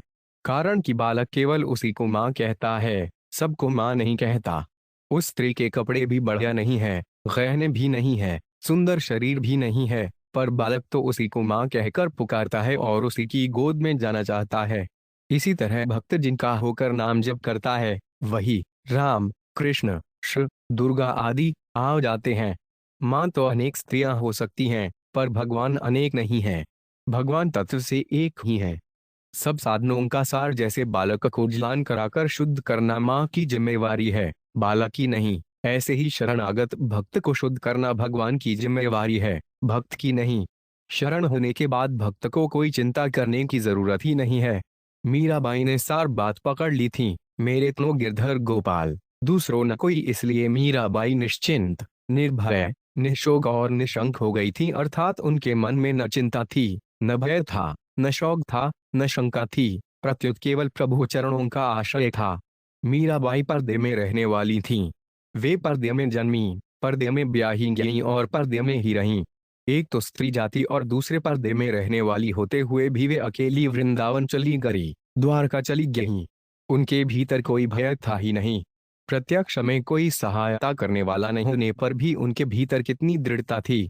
इसलिए मेरे तो गिरधर गोपाल, दूसरों न कोई, इसके सिवाय और किसी बात को मानने की आवश्यकता नहीं है। हम चाहे घर में रहें, चाहे बाहर रहें, कैसी ही अवस्था में रहें, एक भगवान का ही आश्रय हो तो फिर किसी बात का भय नहीं। भगवान कहते हैं, मामेकम शरणं व्रज, एक मेरी शरण में आ जा। ऐसा कहने का तात्पर्य है कि अनन्य भाव से शरण लेनी चाहिए, अर्थात मैं केवल भगवान का हूँ और किसी का नहीं हूँ। अब जो भी कमी होगी वह स्वतः पूरी हो जाएगी। शरण होने में कोई कमी होगी तो वह भी पूरी हो जाएगी। लड़की का पहले पीहर में मोह रहता है पर वह स्वतः मिट जाता है। ससुराल में वह माँ बन जाती है, फिर दादी पर दादी बन जाती है, फिर उसको याद ही नहीं रहता कि मैं दूसरे घर की हूँ। पोते पर पोते की बहू आती है तो वह कहती है कि पराई जाई, पराए घर में जन्मी, मामेक शरण ब्रज, उनासी छोकरी ने मेरा घर बिगाड़ दिया। अब उस दादी से कोई पूछे कि आप तो घर जाई, इस घर में जन्मी हो न, पर वह अपने को पराई जाई मानती ही नहीं। मेरा बेटा है, मेरा पोता है, मेरा परिवार है, मैं पराई जाई कैसे हूँ? मैं तो इस घर की मालकिन हूँ। वह उसमें इतनी तल्लीन हो जाती है कि उसी घर की हो जाती है। ऐसे ही आप भगवान की शरण हो जाइए, फिर उसकी पूर्णता स्वतः हो जाएगी। आप सर्वथा निर्भय, निशोक, निश्चिंत और निशंक हो जाएंगे। जैसे वह बूढ़ी दादी घर का मालकिन बन जाती है, ऐसे ही आप भी भगवान की संपत्ति के मालिक बन जाएंगे। ब्रह्मा जी भगवान से कहते हैं, तथेर्नुकम पासुस्मी क्षमाणो भोग्याने बातमकृतं विपाकम हृदागपुरभिविंदधनमस्ते जीवेत्यो मुक्तिपदे सद्दाय भाक। श्रीमद्भद्धा 0:10-14-8। जो पुरुष क्षण क्षण पर बड़ी उत्सुकता से आपकी कृपा का ही भली भांति अनुभव करता रहता है और प्रारब्धानुसार जो कुछ सुख या दुख प्राप्त होता है उसे निर्विकार मन से भोग लेता है, एवं जो प्रेमपूर्ण हृदय, गदगद वाणी और पुलकित शरीर से अपने को आपके चरणों में समर्पित करता रहता है, इस प्रकार जीवन व्यतीत करने वाला पुरुष ठीक वैसे ही आपके परम पद का अधिकारी हो जाता है। जैसे अपने पिता की समति का पुत्र भगवान कहते हैं, मैं तो हूँ भगतन का दास, भगत मेरे मुकुट मानी। शरणागत भक्त अपने आप को भगवान को दे देता है तो भगवान भी अपने आप को भक्त को दे देते हैं, क्योंकि भगवान ने कहा है, ये यथा मां प्रपद्यन्ते तांस्तथैव भजाम्यहम्। गीता 4:11। राजा अम्बरीश भगवान के बड़े भक्त थे। उनको तंग करने के 72 सब साधनों का सार लिए दुर्वासा ऋषि आए। अम्बरीश ने द्वादशी प्रधान एकादशी व्रत करने का नियम ले रखा था। जब उन्होंने व्रत का पारण करने की तैयारी की तभी दुर्वासा ऋषि आ गए। अम्बरीश ने उनसे भोजन करने की प्रार्थना की तो वे बोले कि हम स्नान संध्या करके आते हैं, फिर भोजन करेंगे। वहां दुर्वासा ने जानबूझकर देरी लगा दी। इधर द्वादशी घड़ी भर शेष रह गई तो अम्बरीश ने ब्राह्मण उनसे पूछा कि अब मैं क्या करूं? द्वादशी समाप्त होने वाली है। द्वादशी के रहते रहते पारण होना चाहिए, परंतु ऋषि के आने से पहले भोजन कैसे करूं? ब्राह्मणों ने आज्ञा दी कि निर्जला उपवास रखने वाला यदि तुलसी दल और चरणामृत ले लेता है तो उसका भोजन करना भी हो गया और न करना भी हो गया। अम्बरीश ने चरणामृत ले लिया। जब दुर्वासा को पता लगा कि इसने मेरे भोजन करने से पहले पारण कर लिया तो उनको बड़ा क्रोध आया। उन्होंने अपनी एक जटा उखाड़ी और अम्बरीश को मारने के लिए एक कृत्या पैदा की। अम्बरीश हाथ जोड़कर खड़े रहे। भगवान के सुदर्शन चक्र ने उस कृत्या को नष्ट कर दिया और दुर्वासा के पीछे लग गया। दुर्वासा भागते भागते अनेक लोकों में गए, ब्रह्मा जी और शजूर जी के पास गए, पर कोई भी उनकी चक्र से रक्षा नहीं कर सका। फिर वे विष्णु भगवान के पास गए और उनसे रक्षा करने के लिए प्रार्थना की तो भगवान बोले कि यह मेरे हाथ की बात नहीं है। मैंने तो अपना चक्र अम्बरीश को उनकी रक्षा के लिए दिया हुआ है, अब एक चक्र मेरा नहीं है। अहं भक्त अपराधीनः स्वतंत्र इव द्विज साधुभिर्ग्रस्तः दयो भक्तिर्भक्तजन प्रिय। श्रीमद् 0:9-4-63। दुर्वासा जी, मैं सर्वथा भक्तों के अधीन हूँ, स्वतंत्र नहीं, मामेक शरणं ब्रज 73 हूँ। मुझे भक्तजन बहुत प्रिय हैं, उनका मेरे हृदय पर पूर्ण अधिकार है। दुर्वासा जी वापस अम्बरीश के पास आकर उनके चरणों में पड़े और उनसे प्रार्थना की कि मेरे को बचाओ। तब उनको चक्र से छुटकारा मिला। तात्पर्य है कि भगवान की शरण होने से भक्त भगवानों से भी बढ़कर हो गया। इस कारण भगवान भी सुदर्शन चक्र से दुर्वासा की रक्षा नहीं कर सके। सुदर्शन चक्र भी भगवान का नहीं रहा। भगवान ने साफ कह दिया कि भाई, मेरे हाथ को बात नहीं है, इसलिए आप सच्चे हृदय से भगवान के हो जाए कि हे मेरे नाथ, मैं तो आपका हूं और निर्भय, निशोक, निश्चिंत और निशंक हो जाएं। सुग्रीव भगवानों से कहता है कि जिस तरह से जानकी जी मिल जाए वैसा मैं उद्योग करूंगा। तो भगवान भी कहते हैं कि तुम लोक परलोक का सब काम मेरे भरोसे छोड़ दो। सखा सोच त्यागु बल मोरे, सब विधि घटब काज मैं तोरे। मानस किष्किंधा 0:7-5। वही सुग्रीव जब भगवान का काम करना भूल गया, तब भगवान ने कहा कि जिस बाण से मैंने बाले को मारा उसी बाण से सुग्रीव को मारूंगा। लक्ष्मण जी ने कहा कि महाराज, आपको तकलीफ करने की जरूरत नहीं है, यह काम तो मैं ही कर दूंगा। तब भगवान बोले कि नहीं नहीं, सुग्रीव को मारना मत, वे तो मेरा मित्र है, उसको केवल डरा धमका कर ले आओ। भ्रय देखाड़ लय अभूतात सखा सुग्रीव, किष्किंधा 0:18। ऐसे दयालु भगवान के रहते हमें चिंता करने की क्या जरूरत। उनके सब प्रकार करे हट सेवकाई, जे ही विधि मिली है जानकी आई। मानस किष्किंधा 0:5-4। छठ सब साधनों का सार भरोसे निश्चित हो जाओ। दयालुदास जी महाराज ने कहा है, बोल न जानू कोई अल्प बुद्धि मन में एक ते, न जाके हरि हो या तो मैं जानू सदा। करुणा सागर 74। यह मैं सदा जानता हूँ कि जिसका कोई नहीं होता उसके भगवान होते हैं। संसार का बल आश्रय ही बाधक है। लोक परलोक सबके लिए एक भगवचरणों का आश्रय ले लो और निर्धड़क रहो। जब जानकीनाथ सहाय करे तब कौन बिगाड़ करे नर तेरों। जब भगवान हमारे सहायक हैं तो फिर हमारा बिगाड़ करने वाला कोई हो ही नहीं सकता। भाई हो या बहन हो, छोटा हो या बड़ा हो, पढ़ा लिखा हो या अपढ़ हो, धनी हो या निर्धन हो, कैसा ही क्यों ना हो, जो भगवान का भरोसा रखे उसकी सहायता के लिए भगवान सब समय में तैयार हैं, सब तरह से तैयार हैं। उमता राम समहित जग माही, गुरुवार पितु मातु बंधु प्रभु नाही। मानस किष्किंधा 0:12। एक, भगवान के समान हमारा हित करने वाला दूसरा कोई नहीं है, इसलिए हृदय खोलकर भगवान को पुकारो। मीराबाई ने हमें रास्ता दिखा दिया है, मेरे तो गिरधर गोपाल, दूसरों न कोई। भगवान यह नहीं देखते कि आप कैसे हो।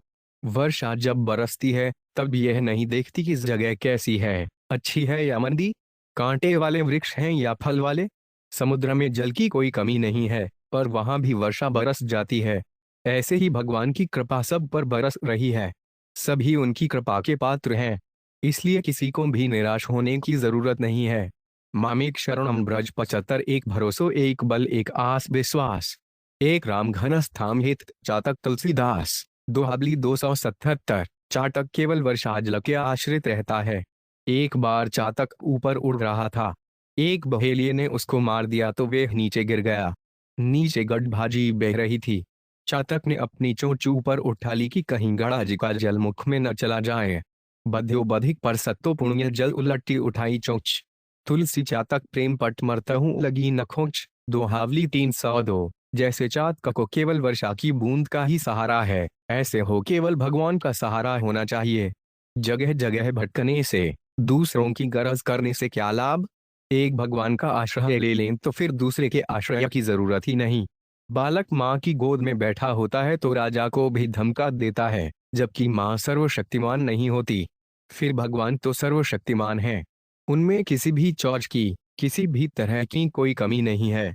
वे सुंदर से सुंदर, बलवान से बलवान, धनवान से धनवान, विद्वानों से विद्वान हैं। वे सब तरह से पूर्ण हैं। अर्जुन भगवानों से कहते हैं, नत्वत्समोपांस्त्यभ्यधिक कुतो उञ्य। गीता 11:43। आपके समान भी दूसरा कोई नहीं है, फिर आपसे अधिक तो हो ही कैसे सकता है। ऐसे सर्वसमर्थ और अद्वितीय भगवान हमारे हैं, फिर किस बात की चिंता। हमें किंचित मात्र भी चिंता, भय, शौक करने की जरूरत नहीं है। शरणागति बहुत सस्ता, सुगम और श्रेष्ठ साधन है। भगवान ने कहा है, 76 सब साधनों का सार सकृदेव प्रपन्नायत वास्मीति च याचते। अभय सर्वभूतेभ्यो ददामि तद्वृतं मम। वाल्मीकि 6:18-33। जो एक बार भी शरण में आकर मैं आपका हूँ ऐसा कहकर मुझसे रक्षा की याचना करता है, उसे मैं समस्त प्राणियों से अभय कर देता हूँ। यह मेरा त्रत नियम है, एक बार कह दिया कि मैं आपका हूं तो फिर दूसरी बार क्या कहें? एक बार अपने आप को दे दिया तो फिर दूसरी बार क्या दें? एक बार शरण होने मात्र से सब काम ठीक हो जाता है। कितने ही जन्मों के पाप क्यों ना हो, सब मिट जाते हैं। इस विषय में दूसरे किसी की सम्मति लेने की जरूरत ही नहीं है। केवं का आश्रय लेने की जरूरत नहीं, केवं की गरज करने की जरूरत नहीं, केवं का भरोसा रखने की जरूरत नहीं, केवल एक भगवान के हो जाएं। फिर किसी से डरने की जरूरत नहीं। भगवान पूर्ण अभय कर देंगे। हमें कोई नया काम नहीं करना है। भगवान के तो हम सदा से हैं ही। केवल अपनी भूल मिटानी है।